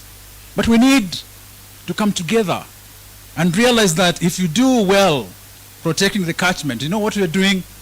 Because what is impacting negatively on those catchments is actually unsustainable land use practices.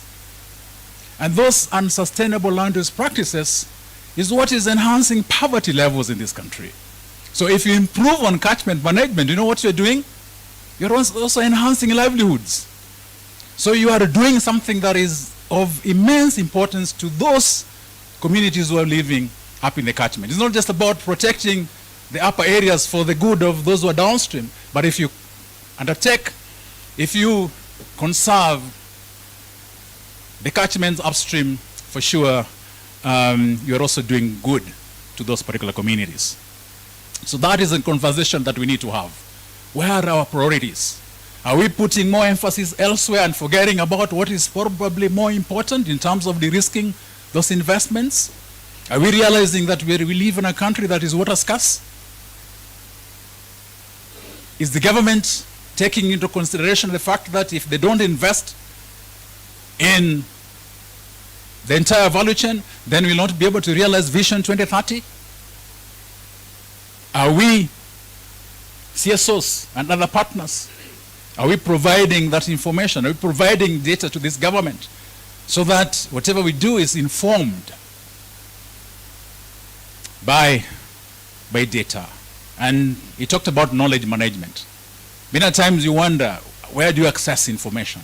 If you want to invest in the water sector, where's the information? You need hydrological data. You need meteorological data. They're being sold as a source of revenue. Accessing this is a challenge.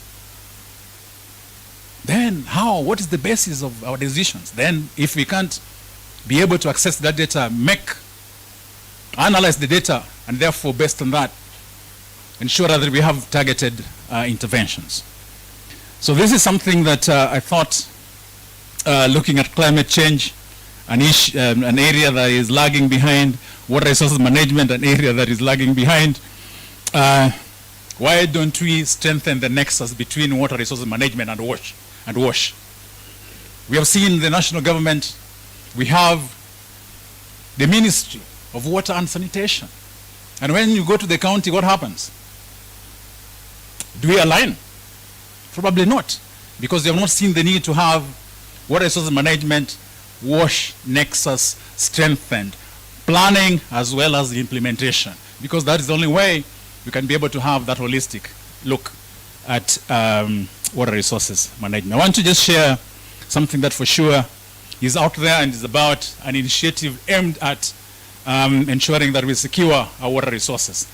I don't know how many of you have heard of the Global Freshwater Challenge. Something that was introduced at the UK World Water Week. Again, during the COP, when we had the climate summit and week, Kenya pledged to be part of this global freshwater challenge. How many of you have heard of it? Wow. I know Malaysia's heard about this. So the global freshwater challenge is almost similar to what we have as the Bond Challenge, which is about forest landscape restoration. But this is looking at water resources. And the target is that we want to restore 300,000 kilometers of rivers, reconnect 300,000 kilometers of rivers. That is a global target. And 350 million hectares of wetlands. Okay, so we've had close to 50 countries pledging and are in the process of coming up with their own targets. You're working very, very closely with the national government, the Ministry of Water and Sanitation, to also come up with the targets so that all of us can come together and support each other to realize our Kenyan targets as a contribution to the global targets. Let me not go beyond that. I think I've no need to overemphasize this. I think there's really need for us to look at both ends, upstream, downstream. Let us strengthen water resources management for water access, sanitation, and hygiene. Thank you. Thank you very much, Dr. Drunk, and for being fabulous on such short notice. Thank you. Let's give him a hand. But we would also pray that the Panda supports more of the organizations, I think, in this room.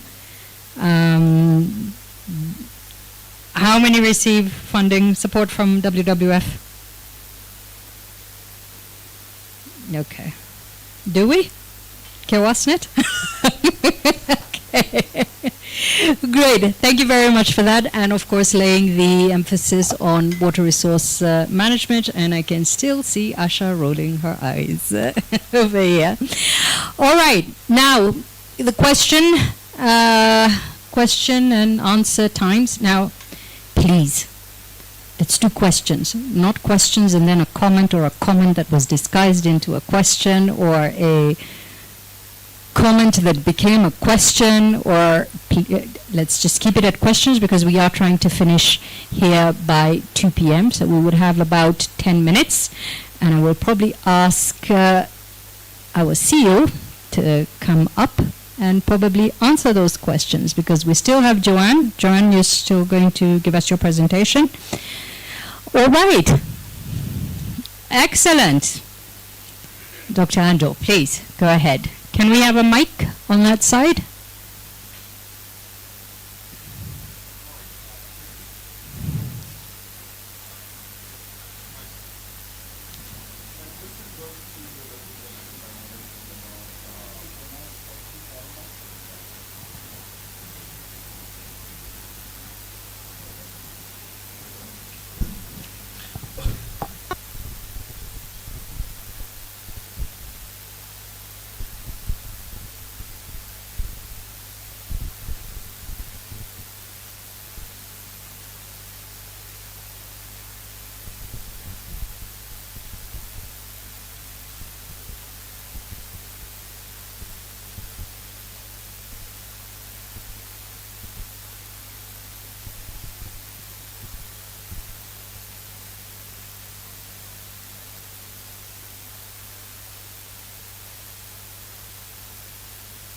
Let's take another question. Yes.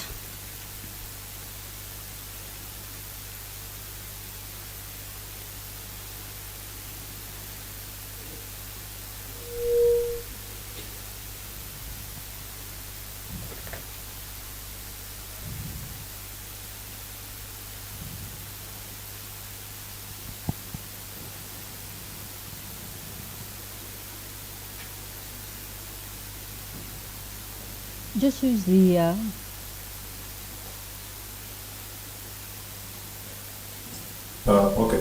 George Goma from Small Scale Drillers. Mine is a bit political, but related. Listening to Migori MP Janet Mohammed yesterday on public participation, it threw me back, and again listening to some politicians today in the morning on TV, that they want to negate the role of public participation.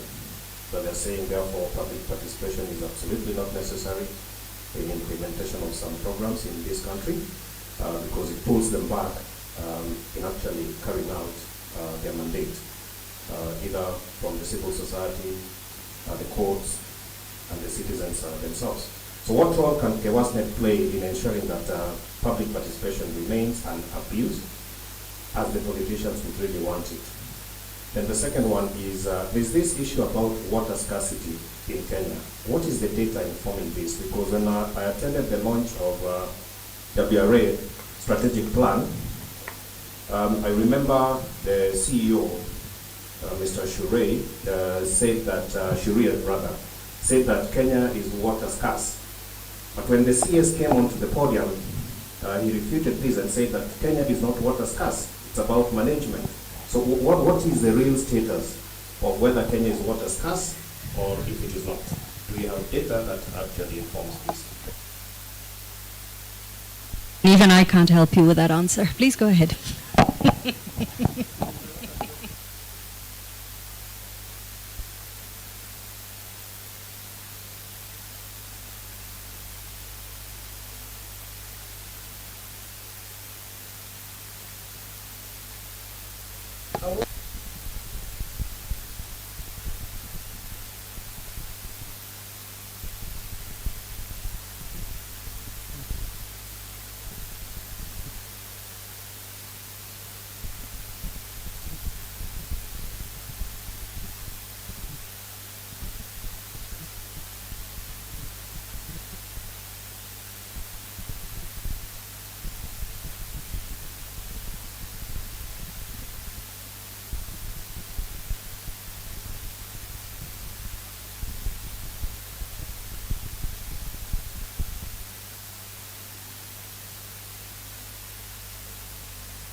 Malesi, you want to go ahead?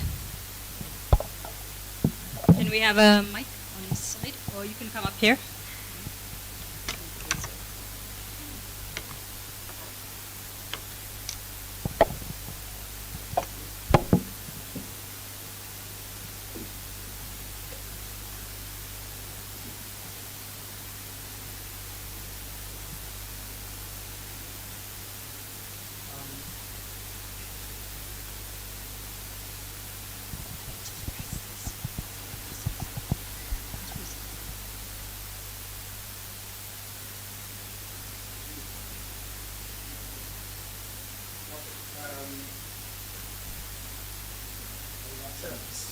I suspect some of these questions are quite related. They seem to work with the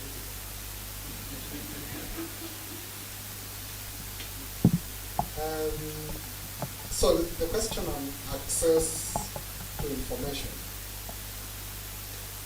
I think the first is, so the question is, why is there a seemingly lack of dependency by CSOs to government information? I think on one part, I don't know whether I should ask government to respond to this rather than myself. But anyway, I will speak on the basis of our own analysis that government has proven hard to reach. And therefore, many of the CSOs basically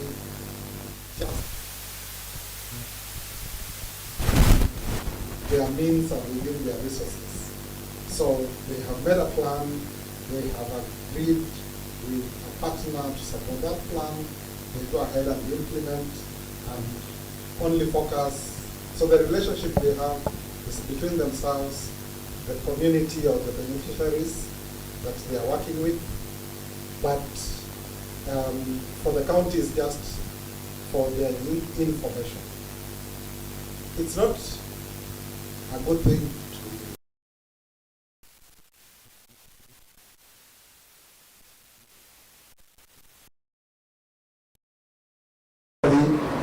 if an NGO, a CSO, is accused of not relying, then the onus is on the CSO to prove why they did not get the data or why they did not depend on data. For example, in a number of the counties we visited, CSOs have been accused of not informing the county that they are working in certain areas, of duplicating each other,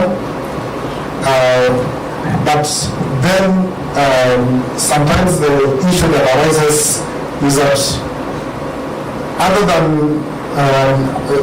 the other issue I mentioned about government being difficult to reach, there is in many of the counties no clearly defined framework through which data can be obtained. And to a large extent, it depends either on personal relationship or, as the last speaker said, on the muscle of the CSO. When the CSO has muscle, then they are able to push their way through. In fact, some of those CSOs would go to the governor first and then go to the department last. So it is an order from above rather than a framework of how things should be done.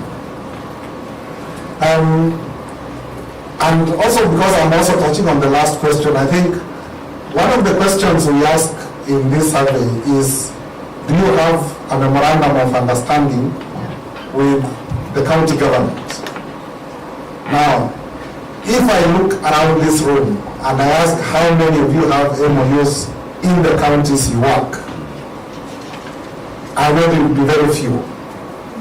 And sometimes it is not necessarily because you don't ask for MOUs. Sometimes it's because it is very difficult to get the MOUs.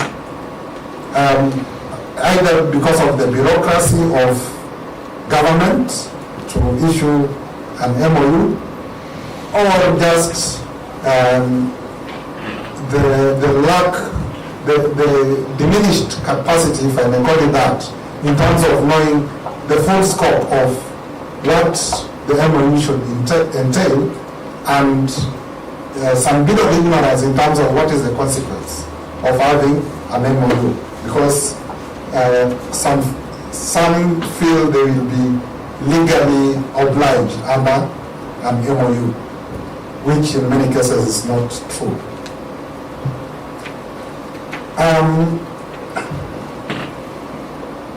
So, yeah, KEWASNet is already playing its role with regards to making sure that public participation continues to be, and we are doing this in most of the initiatives that we are engaging in.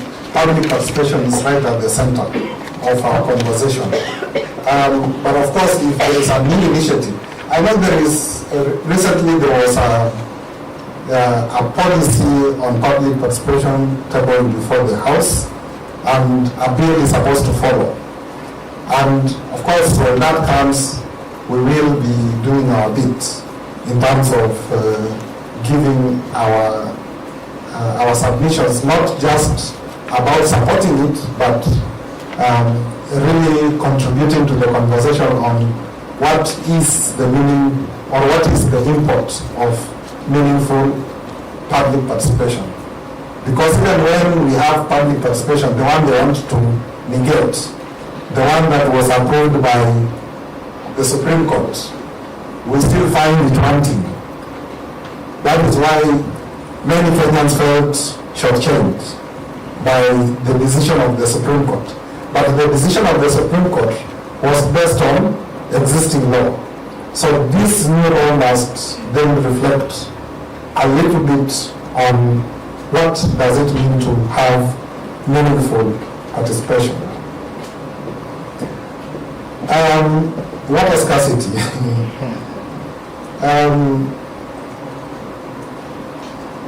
Unfortunately, I cannot be politically right on this one. Because I have actually also been in a meeting where a director has mentioned Kenya is a water scarce country, and the minister has stood up and said the exact opposite, which is what you said. But unless you have the numbers.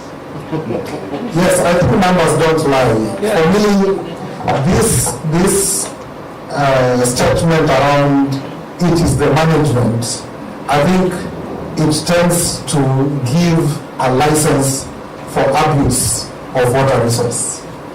We need to consider Kenya based on the statistics that we have.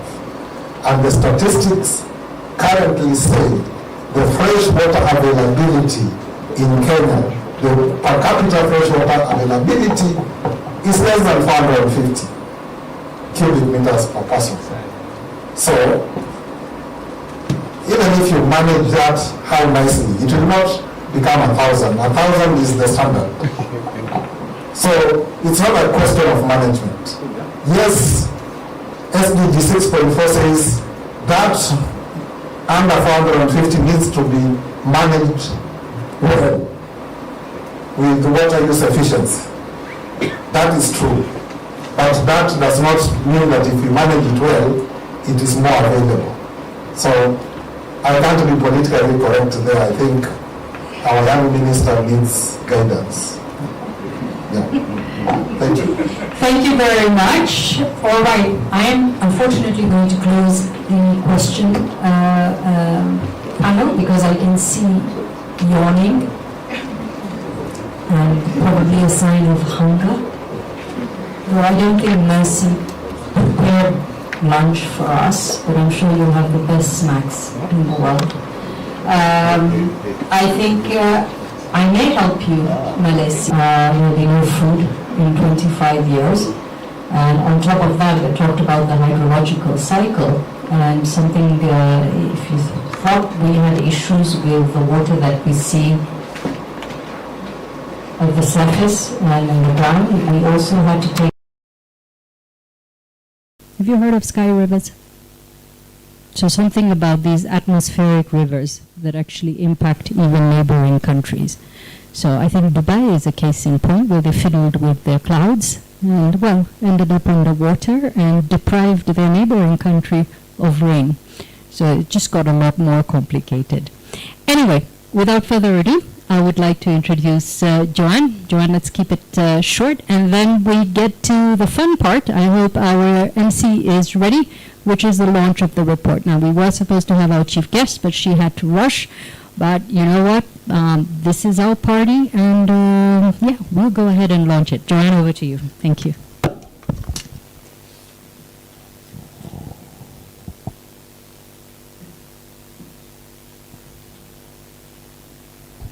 Thank you, Sarin.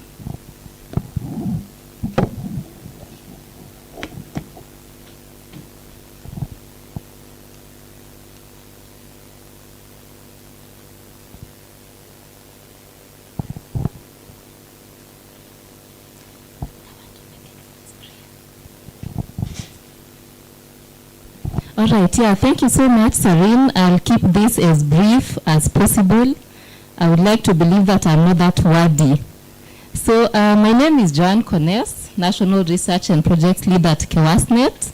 And now that we have the 10th edition of The Voice and the 9 that preceded that, they need a home, right? They need a place where they can be stored for ease of reference, which is why we have this knowledge sharing platform that is abbreviated herein as KSP. Thank you, Chief.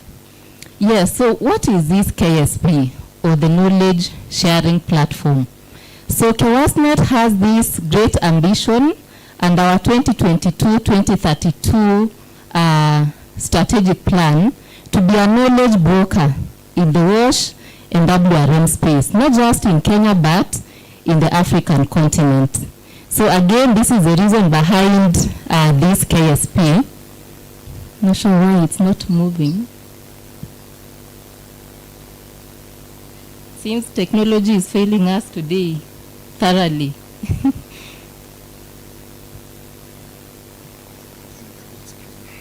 Wrong screen. Thank you. All right, so my presentation today will focus on a number of things. Again, it's not moving. All right. So it's going to focus on a number of things, but again, I'll keep it brief. So what is this KSP? What is the purpose of this KSP? How does it look like? What have we done to date? what's the future of the KSP, how can you get involved, and who are the supporters so far. So as I said, it's inspired by our aspiration as an institution to become a knowledge broker within the sector in Kenya and beyond. So this knowledge sharing platform, or the KSP, is basically a repository or a one-stop shop to facilitate creation, organization, and very importantly, dissemination of credible data within the sector. Credible data and timely information within the sector. And some of the kind of information that we'll have in the KSP include reports, guidelines, policies, policy briefs, among other knowledge products. And as the CEO said earlier, we hope you're going to find value in being part of this process, because this is not just a KEWASNet kind of platform, but we are hoping you can also support in contributing, and I'll get to that later on. And who are the target of this knowledge sharing platform? Of course, the CSOs like yourselves, development partners, academia, research institutions, among others. Of course, and government is in there. So I just have this picture on the left just to give you a feel of how the KSP looks like. I didn't want to go in there because of the network issues. So I have this picture. One side is blocked. What just happened? Is it a curtain? All right. So what it looks like, it's made up of actually three sections, what I would call three components, as you can see at the top. So we have the networking corner, and then we have pillars, and we have a learning hub. I'll take you through what each of them means. And I'll start with the pillars. So what these pillars are basically we have 5 pillars, basically. So we have the governance pillar, we have the climate change pillar, we have the WASH pillar, IWRM pillar, and the Nexus pillar. And this is where the information is going to be stored. So if you have information around climate change, it's going to be stored or availed within the climate change pillar. If it's information or data around governance, then it's stored within the governance pillar. So very well organized to ensure that the data is easily accessible and well presented. And so let me start with the first one. As I said, the pillars are 5. So we start with governance.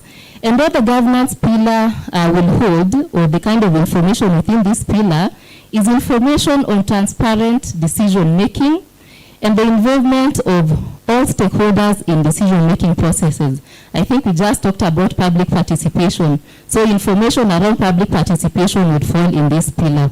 We'd also have information around rules and regulations, as well as policies.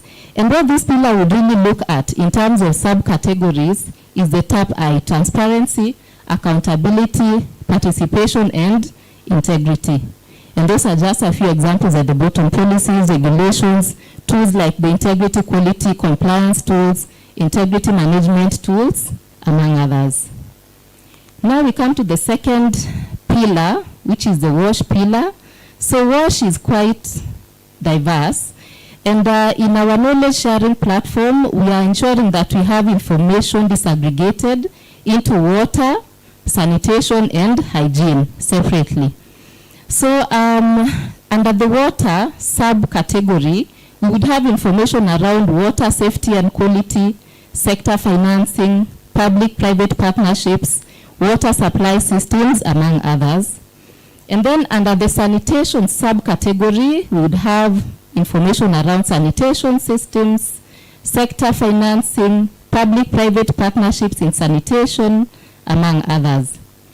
And then, of course, in every pillar, there is policies associated with that. And for the sanitation subcategory, we would have policies like the cash policy, among others. Don't try reading. I'm just going through really quick. Under hygiene, we would have the same different information specific to hygiene. We would have regulatory frameworks on hygiene. We would have water treatment and purification, hygiene promotion, hygiene, MHM-related policies, among others. So I just put an example of how a document would look like. I know you can't read, but it's at the bottom quadrant. So every document within the KSP is properly labeled. As I said at the beginning, the KSP is keen on ensuring clear and proper organization of information.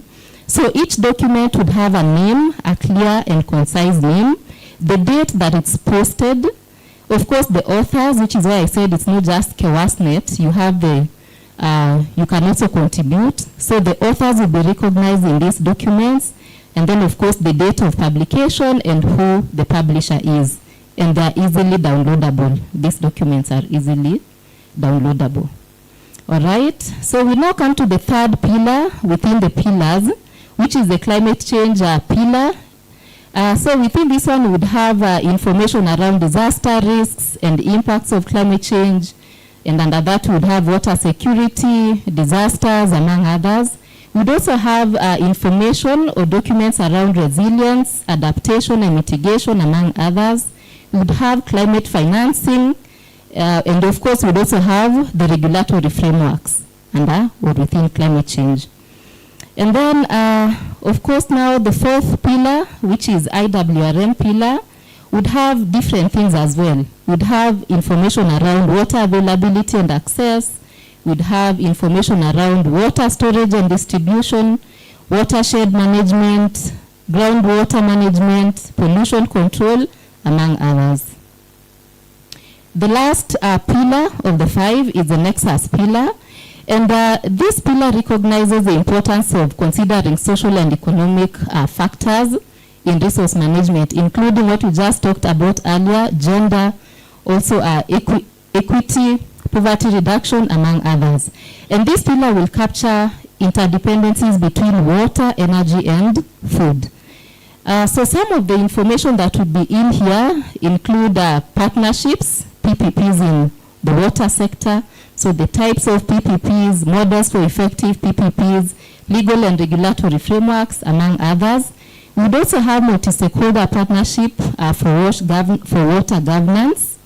We would have, we would have information on gender, economic growth, agriculture under that, industrial waste use, among others. I can go on and on with the examples. So that is just the first component out of the 3. The second component is the learning hub, and as the name suggests, this is an area within the KSP where you can enhance your capacity. Learning never stops. As much as you are professionals in the field, you've been there for a long time, you can always learn something new. So this is the area where we'll have learning opportunities. And for this, we would have courses, paid as well as free courses. And yeah, all are welcome to be part of this. And for that, one would need to sign up for these various courses. And then Sarin is reminding me of time. Thank you, Sarin. So the last component is the networking corner. Networking is very important. And for this specific component, it's an area where key sector players can come in and connect, learn from each other, share ideas, among others. And of course, for this, to ensure security, we'd ensure that people log in first, so that to ensure it's people within the sector, or at least legit people joining the networking corner. In terms of what we've done to date, I'll do this very quick. We've developed a knowledge management framework to support us in understanding the kind of content that we need, for content sourcing and organization. And in line with that, we are also developing a dissemination strategy, which would outline information to be shared, who the target audience is, and the channels that we use for that. And then so far, we've also uploaded content, a good amount of content from KEWASNet itself and from the sector. And one thing I would like to mention on this, we reached out to several CSOs to share with us knowledge products, and we had a very hard time getting information. So kindly, the next time we reach out, please share this information so that we can enrich this KSP. We've also had trainings for the KEWASNet Secretariat on the use and updating of the KSP, and we are in the process of developing a data quality assurance process to ensure accuracy of the content that we are uploading. And then, of course, we've established a feedback mechanism within the platform so far. And then in terms of the next steps, I literally have one last slide, Sarin. In terms of the next steps, of course, we need to further the content or to enrich the content, including updating with the 10th edition of The Voice. And then we are also planning to develop a succession plan, so identification and training of future knowledge management experts.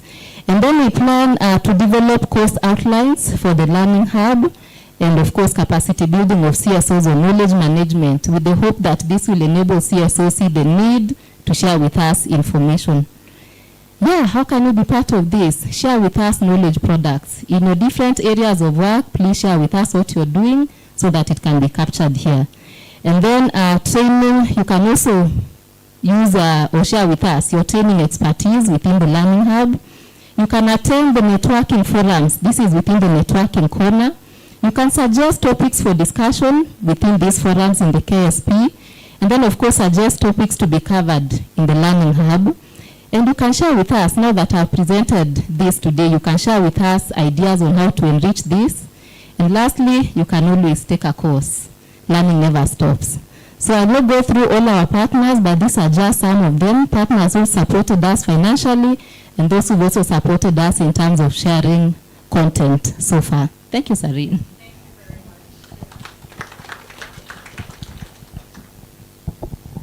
All right. Apparently there is lunch. Thank you, Mercy. So,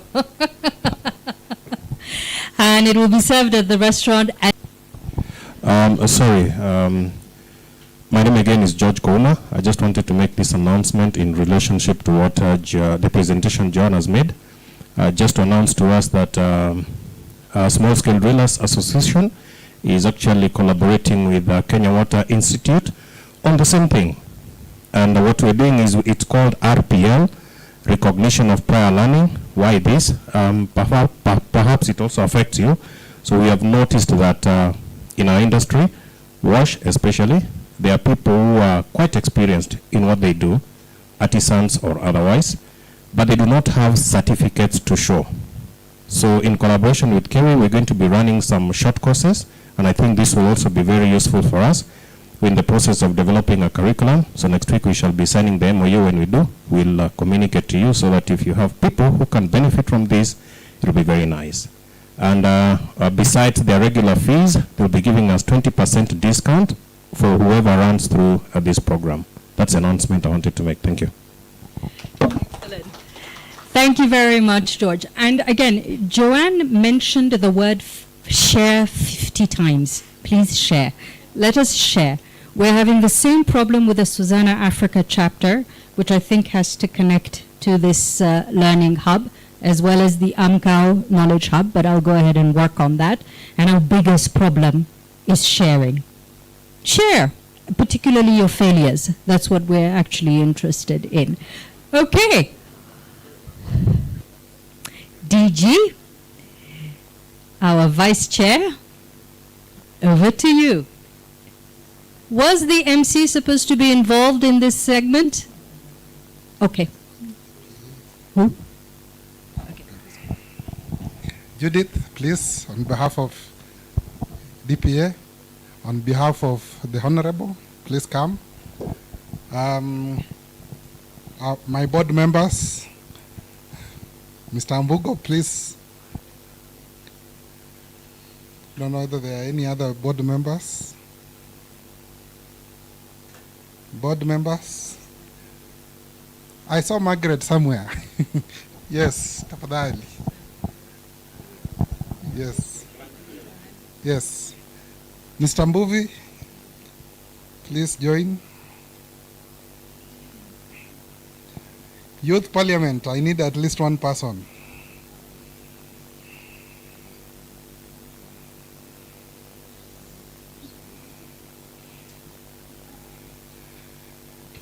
Government, WRA, please join us.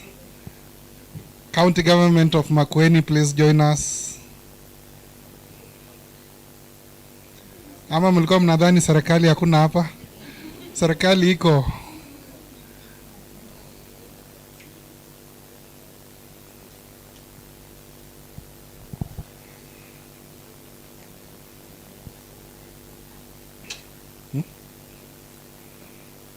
Tumekuwa wengi sana.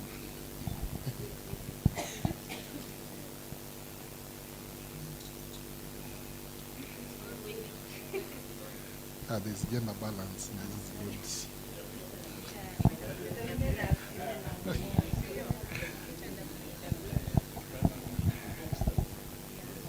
Dr. Ojwang, the chair has asked you to come. MC, I don't know what to do here. Actually, you're doing fine. You're doing because 2 hours. So,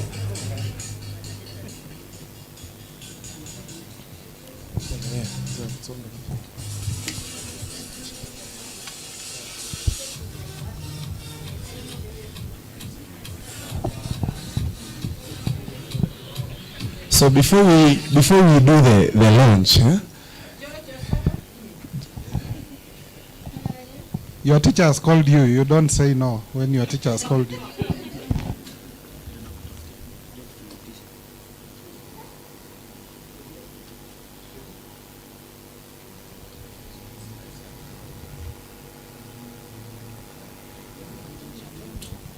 CSO.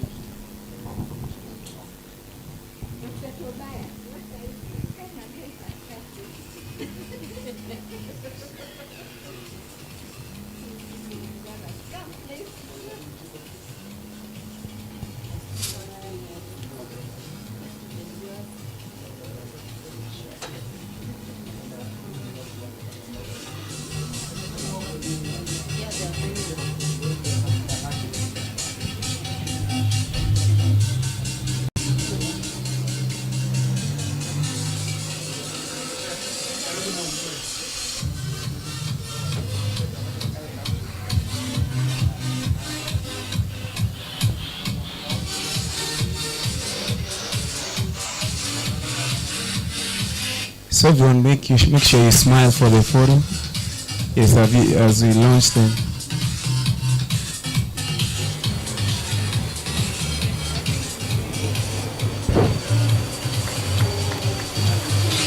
Come on, somebody, let's just celebrate this.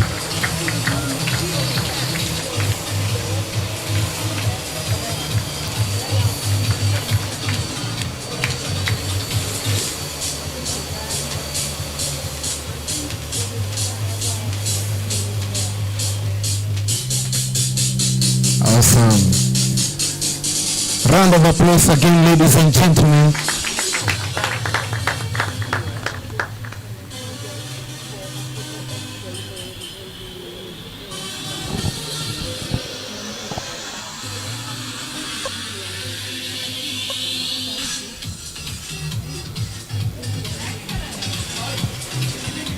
God, I love Kawasnat. Like have flares at 2 p.m. Excellent. Congratulations. Congratulations to all of you. And let's continue for another decade. So remain standing here. Don't go. Remain standing here. DJ, we are going to go to the other side in style. So DJ is going to give us the marking ones. Okay. We are going.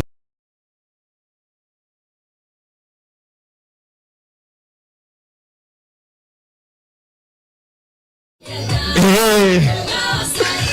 You can join in, yes sir. Let's go, everyone, let's go. Na usijikazie, ukisikia kudansi na simama tu atakaa umekaa hapo. DJ ongeza volume kidogo.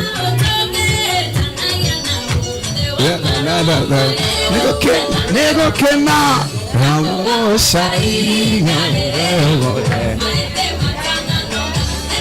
Blue Kikuyus in the house. Adonyo Bamweko.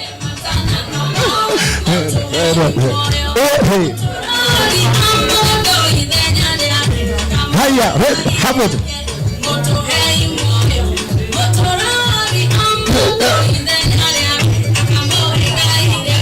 Okay, nanego kema.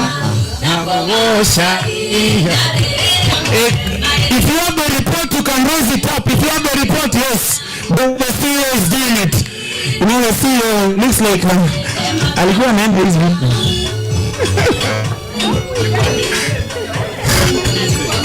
Alikuwa busy.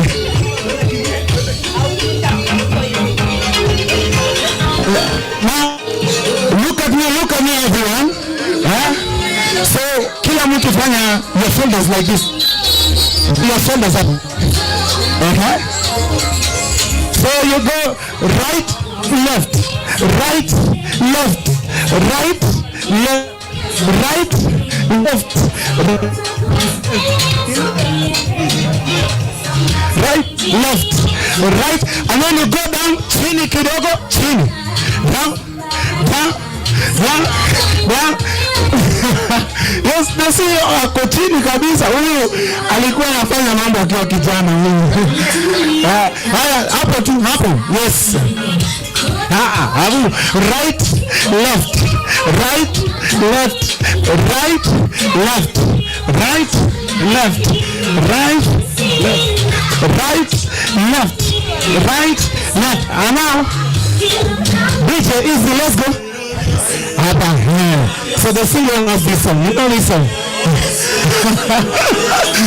You don't know this song. Everybody, look at me what I'm doing, everybody. Hapa.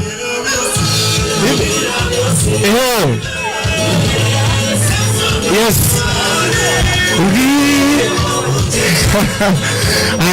Come.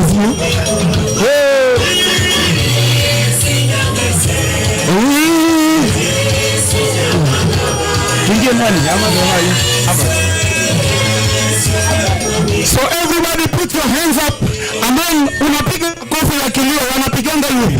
1, 2, 3, everybody.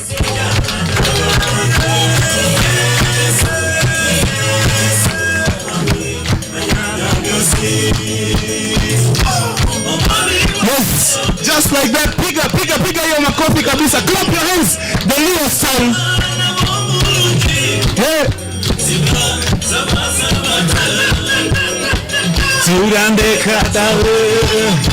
Ready? And then now you do like this with a sword. Oh, this is a Leo. This guy, everybody.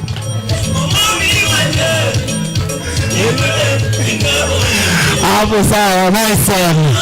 So,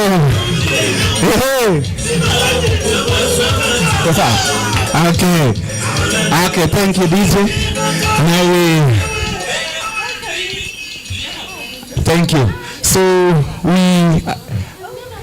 you see, you will guide us on how we will do this. Yeah.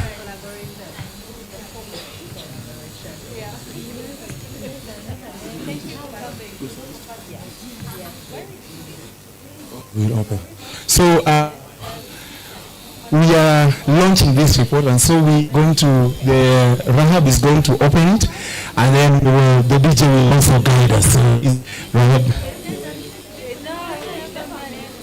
the countdown. Kindly help us with the countdown. Countdown. 3, 2, 1. Everybody celebrate.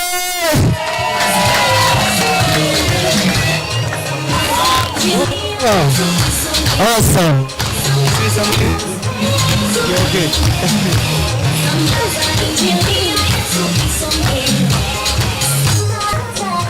Wow, yes. Round of applause again, ladies and gentlemen. The voice is the annual report. Wow, awesome. Can I have some few photos there? You see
Sorry?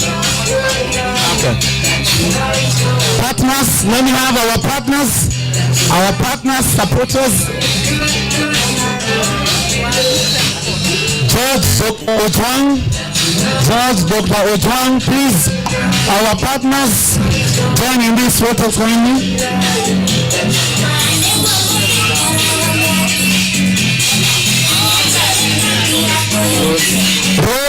Rose kindly, Dr. Sam.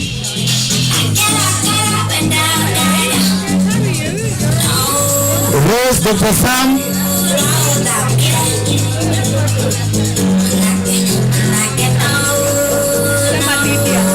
Lydia.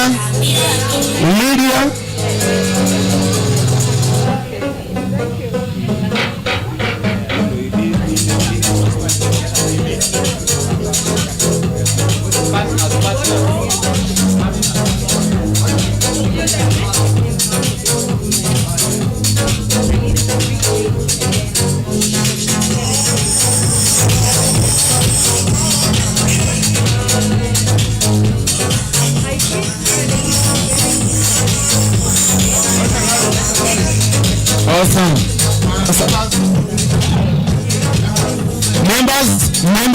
Members kindly, please join the photo members.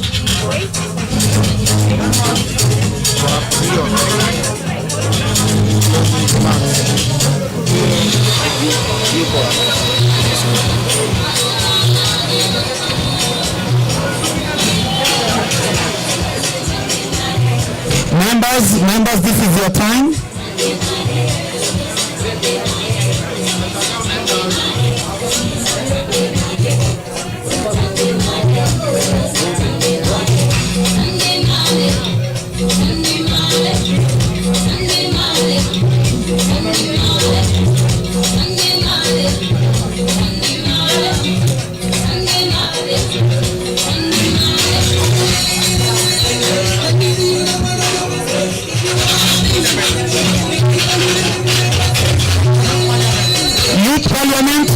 Youth Parliament.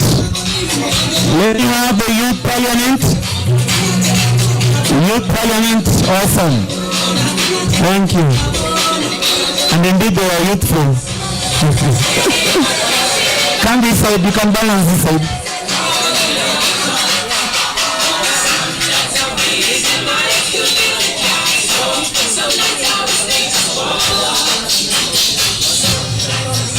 Can you smile for the camera? Smile. Okay.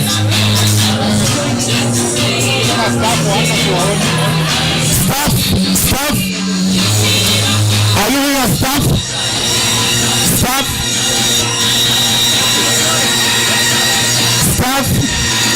Mercy, unabaki nyuma.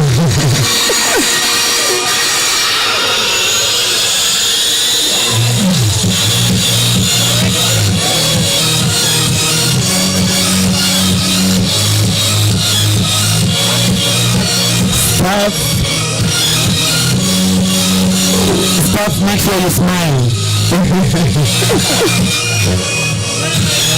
And you look at something.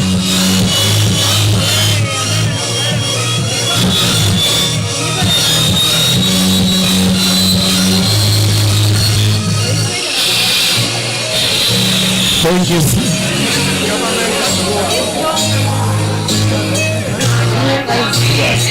Government and Rose. Please come, Government and Rose.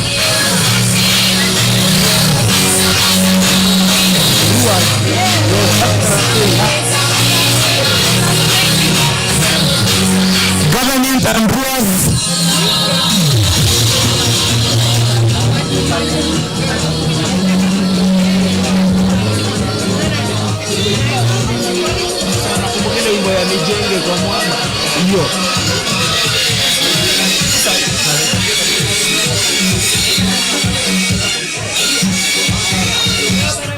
Government and Rose. They just wanna see you even crisis. Drive us up, you don't need the license. All of us, you can even ride it. Go ahead, move your feet just like this. Then you show me the latest. We walk over the page. Go to you, that's what do. But now watch me do that.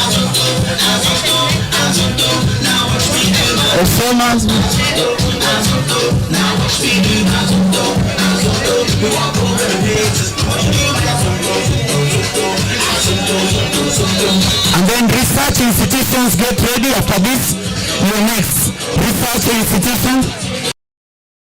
After this, you're next. Research institutions, please come. Research institutions, please come.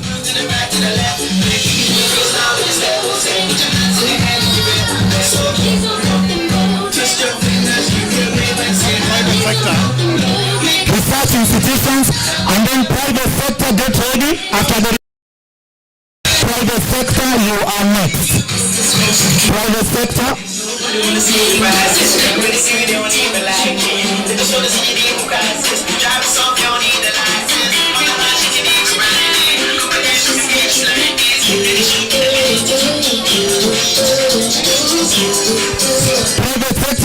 Private sector, thank you, research institutions. Private sector.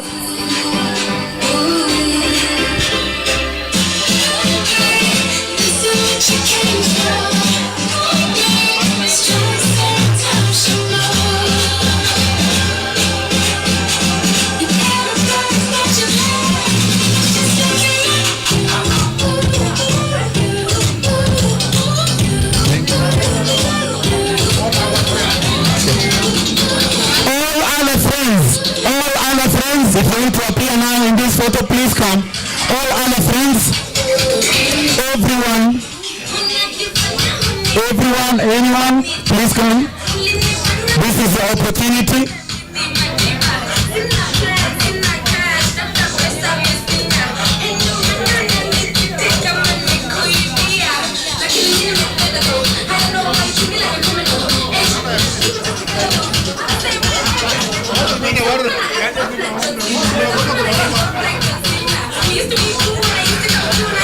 All other friends.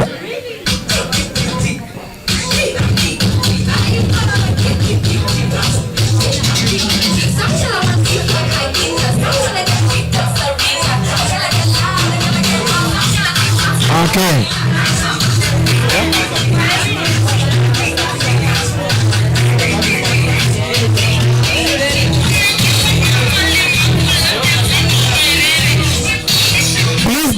Lunch is not that the restaurant in first floor, restaurant in first floor, you will pick your meal card as you go out.